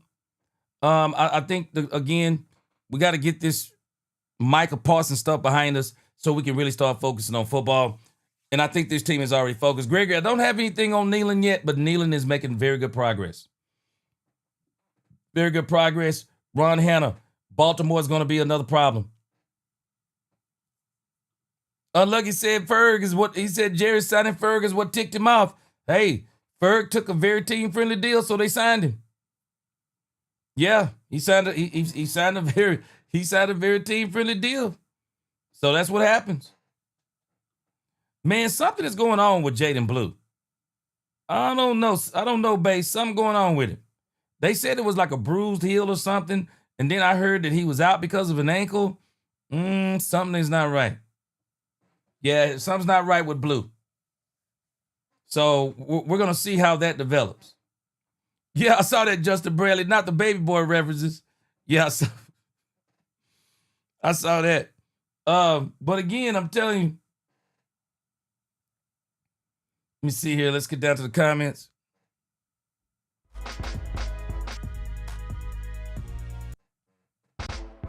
All right. Appreciate y'all rocking with me. 4 straight hours of Dallas Cowboys. 4 hours of Cowboys. Justin Bradley, I appreciate you. He said G straight slaying Cowboys content and watching tape while we all clown Tyrese. We're here for G. Yes, sir. I appreciate y'all. Best chat on YouTube. Sweet Zeke, what up? He said, I truly hope Shotty is successful because he's such a likable guy. Again, Sweet Zeke, we got to give him a year, man. You know, a lot of people are expecting the world from him. I'm expecting the world from him too. But I got to give him a year. He gonna flash. He's gonna do some great things, and we may find ourselves in a great position by the end of the year. But I got to give Brian some growing pains. He's got to take some bumps and bruises, and he's gonna have to see a little bit more Jerry, I believe, too. Ace Wade, that catch by Pickens was insane. Yes, sir. That is the play of the day. That's why I just left it on play back there. Hallelujah. Dak needs to take off at least 10 times a game. Make defensive coordinators plan for it. It changes games. Yeah. He will be running, I believe. I believe he will be running. Yeah. I believe he'll be running. Gwen said your sides hurt because you already know you're nervous as you should be. That's why you watch it. Man, Sweet Zeke, let me tell you something. Brian Schottenheimer is going to throw everything at the Eagles but the kitchen sink. And I believe including the kitchen sink. Brian is going to unleash on the Eagles. I'm telling y'all. I wouldn't be surprised if the first play of the game is a bomb down the field to either CeeDee Lamb or George Pickens. Man, he gonna blow hamstrings on them Eagles. You watch what I tell you. He gonna blow hamstrings on those Eagles. You watch what I tell you. Brian gonna let it loose. He gonna let it loose. All right. I appreciate y'all rocking with me. Best chat on YouTube. Until the next time, let's talk Cowboys. DC4L. God bless. Let's talk Cowboys. We talk facts. Peace.